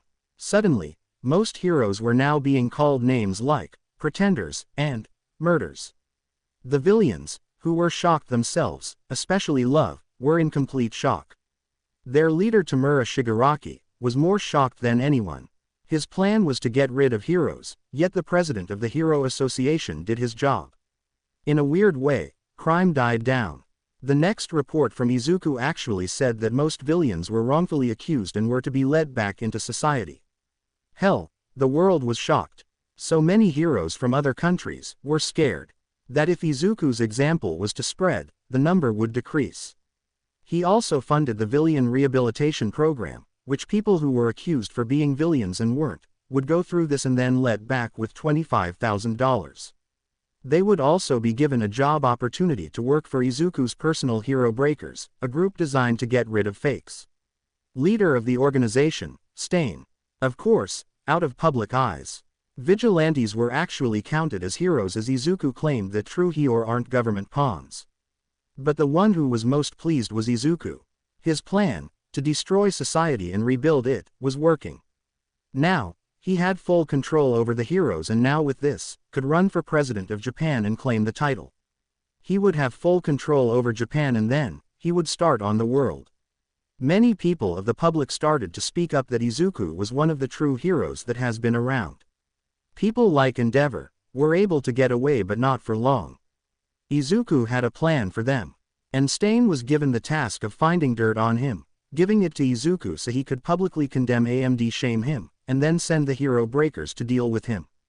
And to make a bonus, people started to chant Fate's name. Now, he wasn't seen as the evil emperor of Villians but the bringer of peace, through violence. People were more drawn to Death Armada now. And soon enough, even All Might was called into question, which pleased Izuku as if he was found guilty, he could get revenge for Inko and for himself. People who went to hero schools were now picked personally by the president. His reasons being that the tests and reasonings were not good enough and he had to get involved. UA was the hardest hit and the heroes there were lucky as Izuku knew they were good people. He did give the rules of making sure the rules of heroes were driven into their heads and now, recommendations were no longer a thing. You had to prove yourself worthy to get into hero schools, no easy path. But if they did fail, they would be given a choice for a profession and also be put into the new hero program, which were made for jobs like police officers and doctors. Katsuki Bakugo, who survived his last encounter with fate by pure luck, was blacklisted as Izuku found him unworthy and also stated he would be a better villain with his attitude. People's dreams of becoming heroes were now highlighted in other professions and no people were more drawn to them. And this all happened in 3 months. And now, Izuku was nearing his complete takeover of Japan. He also changed the symbol of heroes to this, which was the symbol of Imperial Japan, hinting at Izuku's empire. Yet people wouldn't have noticed. Actually, people of Japan seemed to go back to more traditional roots, which made Izuku happy because he was fan of Japanese traditions. Now about New Order, Fate had now entered the battle. Many of the New Order thugs tried to attack him, but were killed by him easily. He had quickly destroyed their force holding the west section of their base. Over at East, Death's mistress had successfully destroyed their forces by well-placed bombs and sniping. This had only weakened their forces. AMD now, they were on the retreat. But their leader had challenged Fate and lost easily. For his hyped-up power, he was nothing but a nuisance to him. He had destroyed him, but didn't kill him. Instead, he was humiliated by him. Fate had taken over New Order, now becoming part of Death Armada, creating the New Order of Death's Armada. AMD with that, Izuku not only controlled the heroes, but now nearly the Villians. All that stood in his way, was the League of Villians. And it wouldn't be pretty. For the love, sir. Lee came into the room where Izuku was in. She was in a hurry to deliver important news to him. A senator of the United States wants to meet you. Izuku turned to look at her, of course not expecting anyone. He was confused. Out of everyone he was expecting, the United States was not one. Put him through, he told her as the screen rose down. Turning on, he saw the face he wasn't expecting, John. The man smiled and waved at him. Happy to see him again. Hey boss, looks like we both are in the position of power. He smiled as Izuku did as well. He was happy to see someone he was familiar with. Anyway, I have big news. I have become the senator but also have teamed up with Fraction here in America that modifies people. Also, when do we use it? His voice changed from being joyful to serious. Izuku himself knew what he meant. A smile crept on his face. Not yet. We still have work to do. But make sure you do the plan. Send America into a war with Russia, India and China. It will get the heat off my back and take over those countries will be easy. And if it works, we can start on the rest. John smiled and bid his farewell. Lee, who was in the room, looked at her boss and moved back. He saw this and made the guards close the doors. But you couldn't. she said in disbelief as Izuku got up. He walked towards as she stepped back, getting into a corner, unable to get away. Why? People will die, she screamed at him, but he simply smiled. He got rid of the hair in her face and spoke. Lee, be a good girl now. I know it's tough for you to understand, but I promise it's for a good cause. You know me, I am a good person. She breathed in slowly and decided to listen. You see, the world won't change so easily by words. Humans have always done better with actions.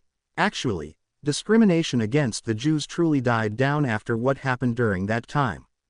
The Europeans were highly hateful to the Jews because of their Christian roots. He spoke and moved away, getting a map up of the world. Quirks have destroyed that world of freedom we were building during the time they came around. These things made discrimination rise again, and then it caused people to racist and be fine with it. Lee blinked but slowly nodded. Izuku smiled and pointed to America, land of the free. Do you know the amount of people with mutations quirk and quirkless people died last year in America? No sir. Lee barely spoke as Izuku huffed. He brought up a chart as the woman put her hands to her mouth in shock. 3.5 million people, Izuku stated, making the women fall to her knees. Izuku had made people of Japan see the horrors of the world. If he hadn't, they wouldn't react like this. This world is cruel now.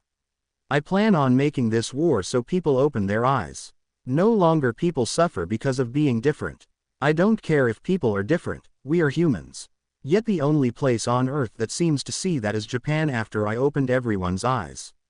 He came closer and hugged the fallen Lee, who was still in shock. I will bring the same peace I did here so that I can finally unite people. There will be freedom, justice, unity. There will be humanity, he stated as Lee slowly nodded. She was at a loss of words. But she had come to an realization. Izuku has to be the villain so the world can finally progress. How it's always been. The world had fallen, humanity had fallen.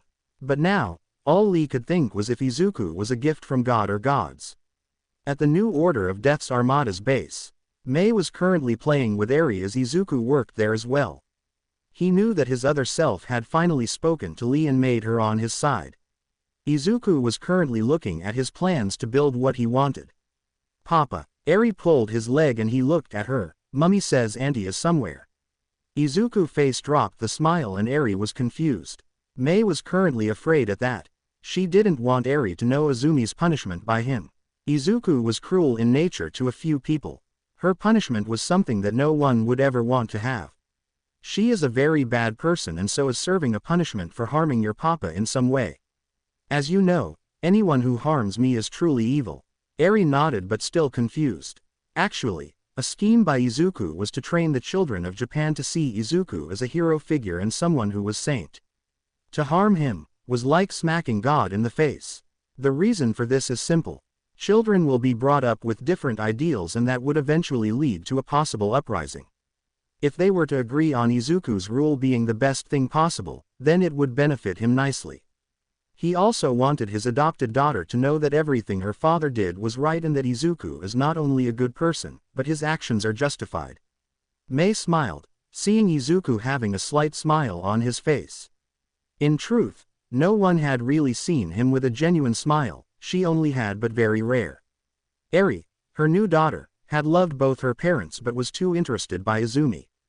Mei, being incredibly loyal still, had kept her as far away as possible.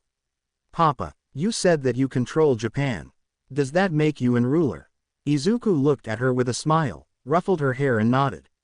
Like my father before me, ruling Japan by the shadows. But unlike him now, I have control over nearly everything. He simply said, only a select few knowing Izuku's real father and who he was. Now if people weren't afraid of Izuku beforehand, they are now. Eri, I think we should try to train your quirk again. I think Papa has some things to do, she said, winking at Izuku who had a blank expression before his eyes widened. Nani, was the exact words that went through his head, before Eri was picked up by her grandfather and went to train. Mei came back in and walked over, kissing his lips. We barely have any time together so I am making this count. Izuku heard the pure laughter of Himawari in his head, scaring him again because of her little mission she had been on. When did I get back? Long enough to hear that myself is getting laid. Come on me, help me, sorry me, but we're fucked, literally. If you hadn't noticed, they had started to refer to themselves as being the same person, but having separate personalities. And what was the physical embodiment of Izuku's quirk doing, you may ask? The same reason Izuku wasn't out for a while. They were torturing Izumi, but this time, Himawari was attacking One for All itself. Izuku's thoughts were cut off by Mei's hand touching his face. She looked him in the eyes, her face near his, their breaths colliding with each other's. Before long, they were in a makeout session. Over at President of Hero Association office. Izuku Midoriya, just who are you? You can call me Fate. Do you see, Miss Number 1? The era of heroes is coming to an end. Izuku told the number 1 hero of America, Star and Stripe. He was smiling at her, after revealing who he truly was. The smug smile on his face making her want to punch more than she did already. You're just a villain in power. You won't be in power forever. She then tried to activate her quirk, but then Izuku's plan came into play. Suddenly, his face was covered in blood, cuts on his face with a massive one on his back, clothes ruffled up and torn. She turned around to see the room basically destroyed, with a man coming into the room with a camera behind her. And then it clicked. She was being tricked. She wasn't brought there to be talked to, but to be framed and weaken American ideals on heroes. Everyone across the world saw her in a room, she being perfectly fine as Izuku on the ground, looking as if he was going to die. Her eyes were filled with horror. You heroes are trying to plummet this world into chaos. Izuku barely got out. Guards came in, looking at the room and their boss, with the only logical answer being that she was attempting to kill him. President, he is right, all you heroes are monsters. A guard shouted. Never in her life had she heard those words being directed at her. She was stunned at them saying this, get the president out. The heroes are trying to assassinate him. And some did come in and get Izuku on a stretcher and out of the building. Wait, it's not. Shut it, Villian. You're under arrest and will be trialed for your actions. No, he is. We said shut it. They all had guns on her now. She didn't want to harm them, yet she would be forced to. America was already looking for help from him with their heroes, having some major scandals in the past. This would only cement the reasoning to get rid of heroes further. Not only Japan now, but America and possibly more countries. The era of the heroes was truly over. She thought carefully, before having to escape. She knew that there had to be someone who would believe her. And Ua seemed her only hope. She knew it seemed basic and would be checked, but they were her only option. As Izuku was being put into an ambulance, many had come to see what had happened. The horror of seeing the man who was truly saving the world, in their eyes, being put into an ambulance had shocked them all. Plus, seeing the building's top roof, where his office was, being brought up in flames. Even the remaining heroes found it plausible that it was Star and Stripe who had done this. The only one who hadn't was All Might and Nezu. You have skills only I thought I had. All for One smiled at the TV, seeing it all play out. Sitting near him, stood Izuku. He was watching the scene as well, happy with the outcome.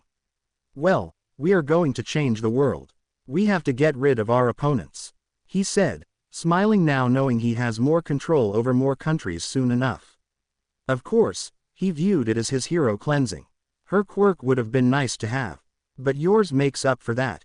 Though I do ask, how could someone beat you with such a strength? The symbol of villainy asked the New Age Emperor. Though through their bond, Izuku wouldn't trust him. We might be allies now. But I wouldn't reveal any real information about my quirk's weaknesses. Now if you excuse me, I have a hero to fight. He was about to leave, before All for One turned around, looking in his direction. And why would she be any value to you? No. Curiosity was within his voice, though Izuku chuckled. He looked at his hand, seeing an imprint of something on there. Not yet, but we have connections, and that connection needs to be stopped. He walked out, teleporting to meet the hero to finally beat his one of many weakness. Star and Stripe was nearing Ua, in secret. Yet she had felt as if a pair of eyes were tracking her every movement. And when she stepped a bit out, it had struck. As if it was eagle getting its prey. For a split second, she had noticed that she was sent flying off course. Being rammed into a brick wall, Standing near her, was Izuku. Though he was in more of a black suit, with a white, unbuttoned shirt, but his blazer being buttoned up. He also had an imprint of a red rose on his hand. Izuku had a smile on his face, looking at her as smoke appeared around them. "You should be more aware of your surroundings, Miss Bate," he told her, pointing his right hand at her, with a jet of purple lighting leaving his fingernails and rushing towards her. The fact that he had more than one quirk did shock her. She got up quickly, dodging the lighting. She was confused now about the smoke, the lighting, and then how Izuku was able to generate wounds on himself yet still be fine. Her head hurt thinking about that. Yet not because of the information, but the familiarity of Izuku for some reason. She decided that placing a law on him would probably be the best thing. So she tried to punch Izuku, for him to only grab her arm, throw her up in the air and jump up himself, to do a heavy swing with his leg to slam her down. While he graciously came down, petals of a rose around him, with the smoke still surrounding them and light barely entering. She made her law. "I declare the Villian fate unable to use his quirk or he will become paralyzed." She thought she won with that. She thought he would be a fool and not listen to him, yet he walked over. Unafraid about her words, she saw his face, a smile from ear to ear, yet it was more like a sneer. As if he was going to laugh like a Villian in her face, then proceed to throw her in acid. "Oh, you just don't understand." He twitched in happiness when he saw her eyes have a slight fear in them. "No, you realized, didn't you? It's finally time you understood." He placed his hand on her head and stared down at her, "That we are the same." He squinted his eyes, seeing her close her fist and throw a jab to his stomach, but he broke her shoulder with a simple glance. She knew what he meant, and if that was true, then it was game over time. Nezu remembered a disturbing event that happened in his life, a picture of something he couldn't out his hand on. Yet when he looked further, he saw a little girl with long white glowing hair, dark green mischievous eyes with a small body with pale yet fair skin. She wore the UA uniform and was next to a boy with short white hair, light green eyes and similar skin. Those two died though, so how comes fate reminds me of that girl? He remembered what happened to these two as well. Their quirks became too much for them to handle and so were destroyed by their quirks. Yet when even All for One went to try and get their quirks, nothing remained. Their quirks, declarations and the other fate. Names: Himawari and Aizuru. In society, many believed fate to be the establishing force of the Izuku Midoriya. Many followed Izuku and Izuku never acknowledged him as a Villian, though the remaining heroes tried to stop him. Retired heroes had to be called back and with the last remaining amount, were planning their attack on the Emperor. Rumors had said of where his base was. Though, it was unknown if they were true. Though they had captured a man who had said he was on the run. Apparently he had promised fate something but never gave it. Everyone who knows of fate, knows that he would have some sort of way to stop him, and he did. After they got the info they needed, his head and heart exploded. The sinister cackle of fate left in the place, as green gas swallowed the body into oblivion. Turns out fate had planned this, but Nezu had his suspicions on this and was able to learn more about fate. He had decided that fate's power was not of a human. Also starting the fact with the evidence of strong quirks destroying their users, which Nezu had first-hand experience of. He came to the conclusion that fate had control over his own fate, but others. But he also pieced more evidence to say that fate had major connections to Izuku Midoriya, though unknown how. But the one he went by was the hair. Fate had a section of his hair different to the rest. Looking at his neck, the hair behind it is a midnight black. Izuku has the same though a bit lighter. A small observation but could work. Such a small detail, yet the familiarity of it got Nezu. While this was happening, Izuku Midoriya had been starting a plan to end all other plans. Though that would wait as his fight with Star and Stripe was still going. Since left off, Izuku has got a bit too arrogant. Allowing her to still use her quirk, but now, it was completely different. Fate, I don't know what you plan or what your plan involves. But today I end your tyranny, she said, trying to kick him, as fate easily caught it, threw her back. In society, Miss Star, there are a few things in it that are a constant. Hate, discrimination and harm. No matter what, these will be a conflicting force and driving act of why our people, in all countries, can never really coexist. When quirks began, hate was towards this with them. But as it grew, it changed. As someone who has been in these attacks, you don't know how to properly treat it. You're still in the mindset that All Might will save you. Wake up. Your eyes give you a reality of make-believe. This world has become a fairy tale and I am the adult taking this story away from all you children. This world, I burn, the new, I build. To create good, evil must take place. To create evil, good must take place. An ever-ending cycle of bullshit. She runs up, with him simply catching her fist. He kneed her in the stomach, now starting his Villian monologue. I have a dream, that one day every person in this world will control their own destiny. A paradise of the truly free, damn it. A world of action, not words, ruled by coexistence, not quirks. Where the law changes to suit for those who need it and not for those who abuse. Where power and justice are back where they belong, in the hands of the people. He kicked her in the knee, then placing a jab at her throat before throwing her at the wall. She still got up, but he dodged, wrapped his arms around her waist and gave a German suplex.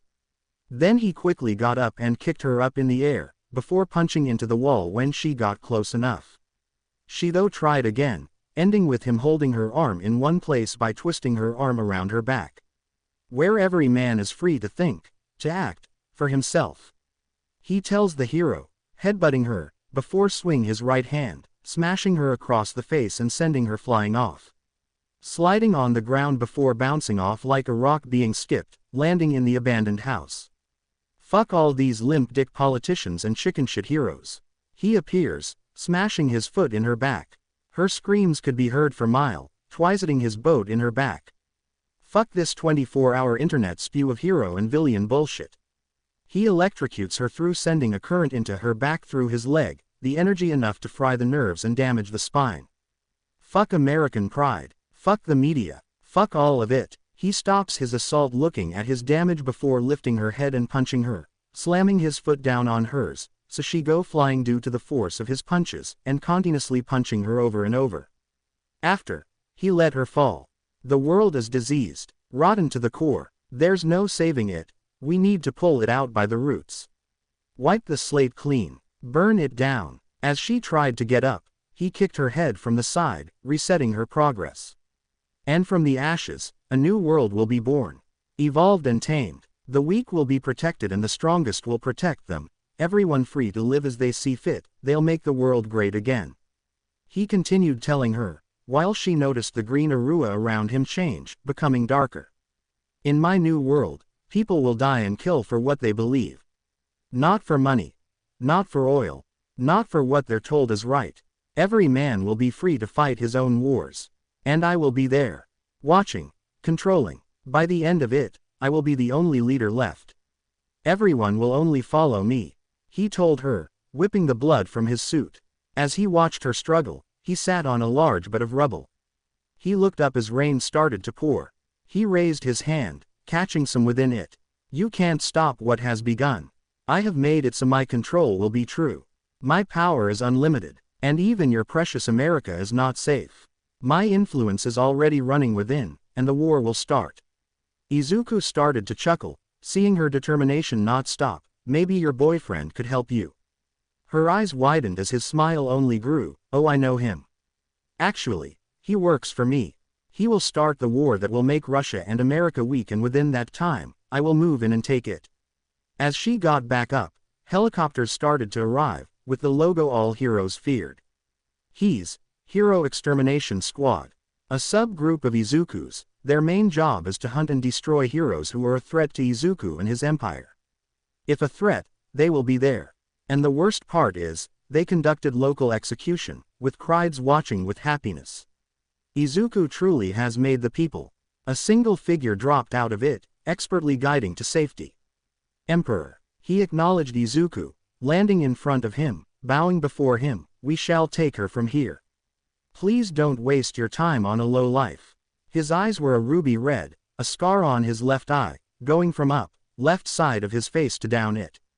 He was young, around 22, yet his hair was already white due to extreme stress when growing up. Though formerly quirkless, he had been a very successful hero killer, finding his way into Izuku's ranks and gaining the power of future vision, which was a quirk crafted by Izuku for him. He wore a black suit, with armor around the chest, knees, elbows and neck, the suit being grade 5 nanosuit crafted for this group. More members dropped down, similar suits, masks on, which represented a Oni with dragon features, and carrying a quirk destroying, lethal class, assault rifle with one member carrying a sniper rifle. The only difference between members was the color of mask, expect the leader who didn't wear one. Thank you, Alpha, Izuku said, the darkness around him encasing him, with him gone from plain view. Alpha got up, turned around and dual, zombie knife-looking katanas dropping down and helicopter and catching them. It's time to catch ourselves a hero. Turn to non-lethal bullets. She is wanted for crimes against the Emperor, and therefore, Japan. He pointed his left katana to her. And no, she weakly said, it's manipulating you. She tried to tell them, a small sneer growing on Alpha's face. You heroes weren't doing anything different. The group got ready to shot, though she was able to escape due to a rebellion group able to get to her, though those who tried to hold them back, were brutally gunned down. I didn't mean it. The screams of pain and sorrow screeched throughout the Emperor's palace. There, the weak-looking Izumi Yagi was chained to a wall, where the person she tormented for years stood over her, his eyes full of such hate that it became almost an addiction. She was tormented by him, while that quirk spirit of his caused pain within her mind. Oh, I don't blame you. I blame the society you were born in. The corrupt world I wish to destroy. What I hate, is you never considered me. You never thought it was too much. Though Izuku had changed since his more naive self, he still cried, a tear falling from his eyes. I considered you my sister. You were never that person I could rely on. He said calmly, though the godlike man now spoke more human, showing his humanity. I can't tell you how many times I have considered rewriting time to make that bond still alive. Izumi could only look at him, though a clear indication of regret in her eyes. She knew one thing, the man had way too many insecurities he kept hidden, and this was one. So don't you kill me, was all she could say as Izuku's once mischievous dark green eyes turned emerald. 'Cause I still love you. A part of me still wants me to love you because I always loved you, always forgiving you. Just say it, he pleaded with her, though she didn't know what he meant, but the twisted look of hope and sorrow in Izuku's face said it all. Say that you didn't come up with the idea. He screamed at her, showing for once, the old Izuku. Her brother, her younger brother. She thought carefully of her next words, and silently responded, I'm sorry. Though it was quite, Izuku fell to his knees. The realization setting into his face of an answer he knew but wished it wasn't. But that humanity he had was slowly replaced by just rage. But he didn't let it out. I still don't believe you. Who of them came up with the idea? Izumi knew what she said was true, but partly. It was endeavor. What? Shoto asked to his father what was the best solution. He responded by saying weakness should be snuffed out. He said that it would make you stronger and I was still hoping you would be able to fight by my side one day. I didn't know what I was doing.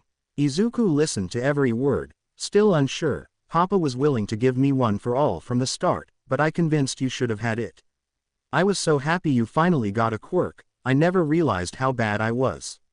Even after all that pain you suffered and yet I could never see it. Izumi, I don't know if I can believe you fully.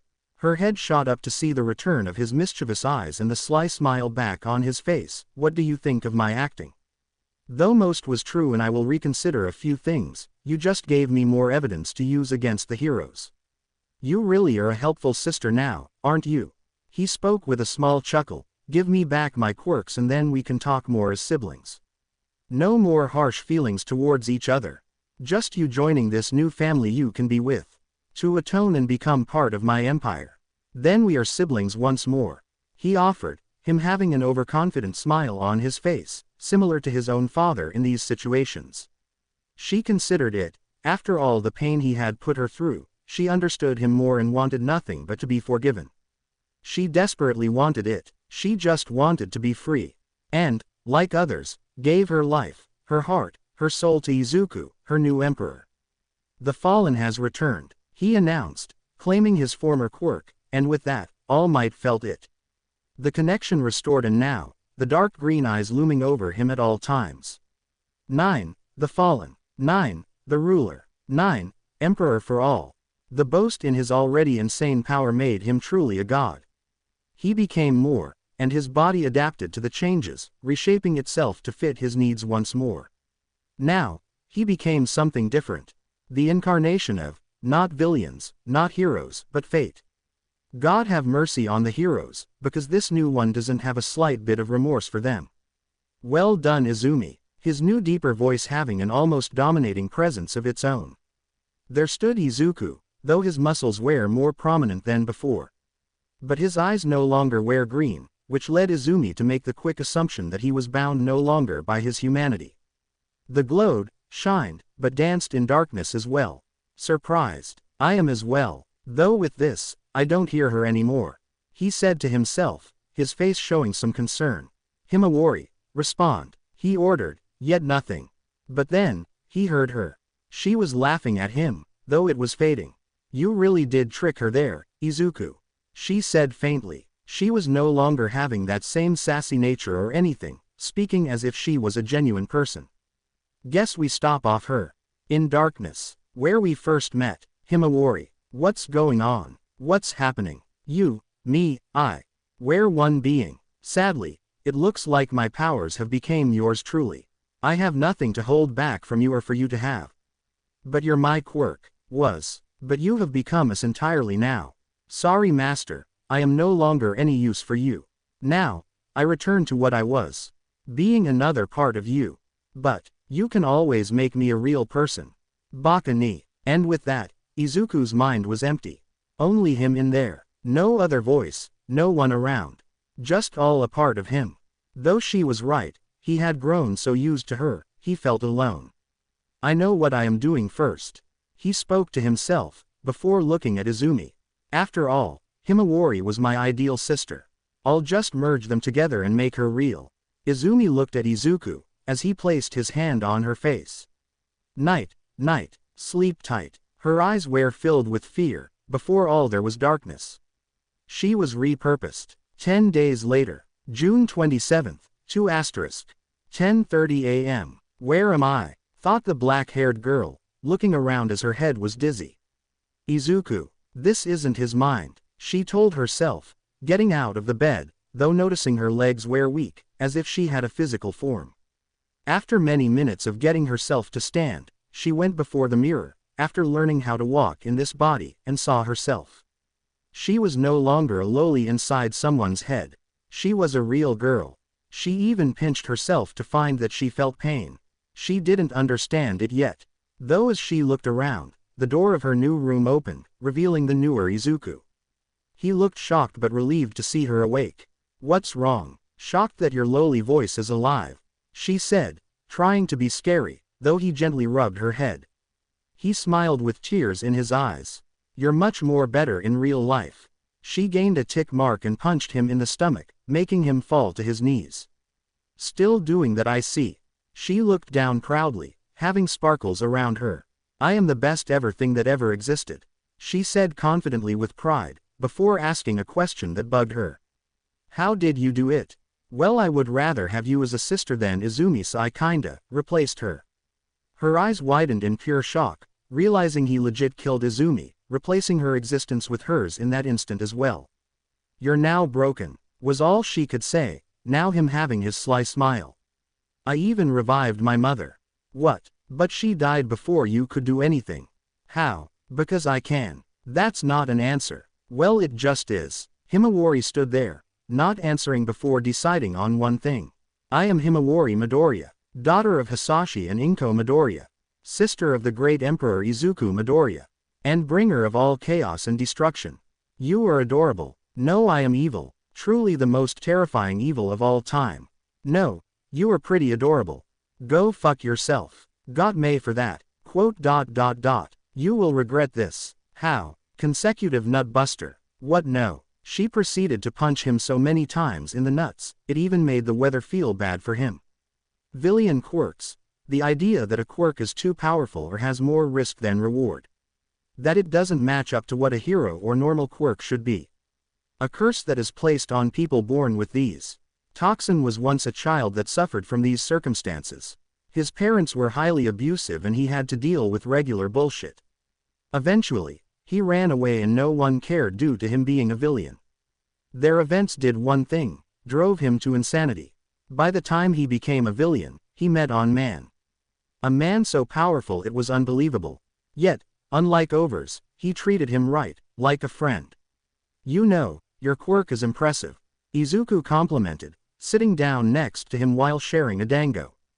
Toxin was hesitant but took it anyway. "You're just tricking me." Toxin dismissed him, getting a knowing look from Izuku which confused you. "Society abandoning you because of something you couldn't control." Toxin looked shocked at that, while Izuku smiled warmly. He raised his hand, the Villian jumping back, but receiving a head pat. "I know that too well. Being bullied, neglected, abused, treated like shit. You've been there. More than I like. But your quirk is, I never really had it. Only recent events brought her to my attention. My quirk's form created from all that has happened to me." Toxin was taken back, not knowing what to say. For someone who could be recognized worldwide for being a great hero. Then why not be a hero? Why do this? Because we never had our heroes. Those who stand up for the discriminated. There's no one, Izuku said, stopping the head pats and instead getting up. When we are told stories, we get it from the rightist perspective. But how rightist is that? Just a pile of lies to keep everyone nice and good. To hide the truth. But we experienced from our angle. We are the ones who suffer day in and day out. We are the true heroes. Going against a system that forces both heroes and Villians. We shouldn't have that. We should strive for a goal together, not opposing each other. We fight for true freedom and justice. He reaches his hand out. We are brothers due to this system. Help me make the bald eagle spread its wings again, for the fires of liberality to relight, to fly across nations, sheltering all in freedom. Help me to prevent you and I from happening again. Help me destroy discrimination. Allow me to free everyone from this curse." Quote. Toxin, for the first time in a long time, finally saw someone he could follow. Without hesitation, he joined his cause. They went back to Izuku's base, finding warmth in a place where it all happened to everyone. He found a family. Toxin's favorite activity is getting into awkward situations when it comes to Death Mistress and Izuku. He has escaped death many times. Toxin is called Ut by Eri, it means Uncle Toxie. Izuku is basically Toxin's idol. Toxin loves pizza. I hope you guys enjoyed this video. Please make sure to like and subscribe to the channel, and now we will see you in the next video.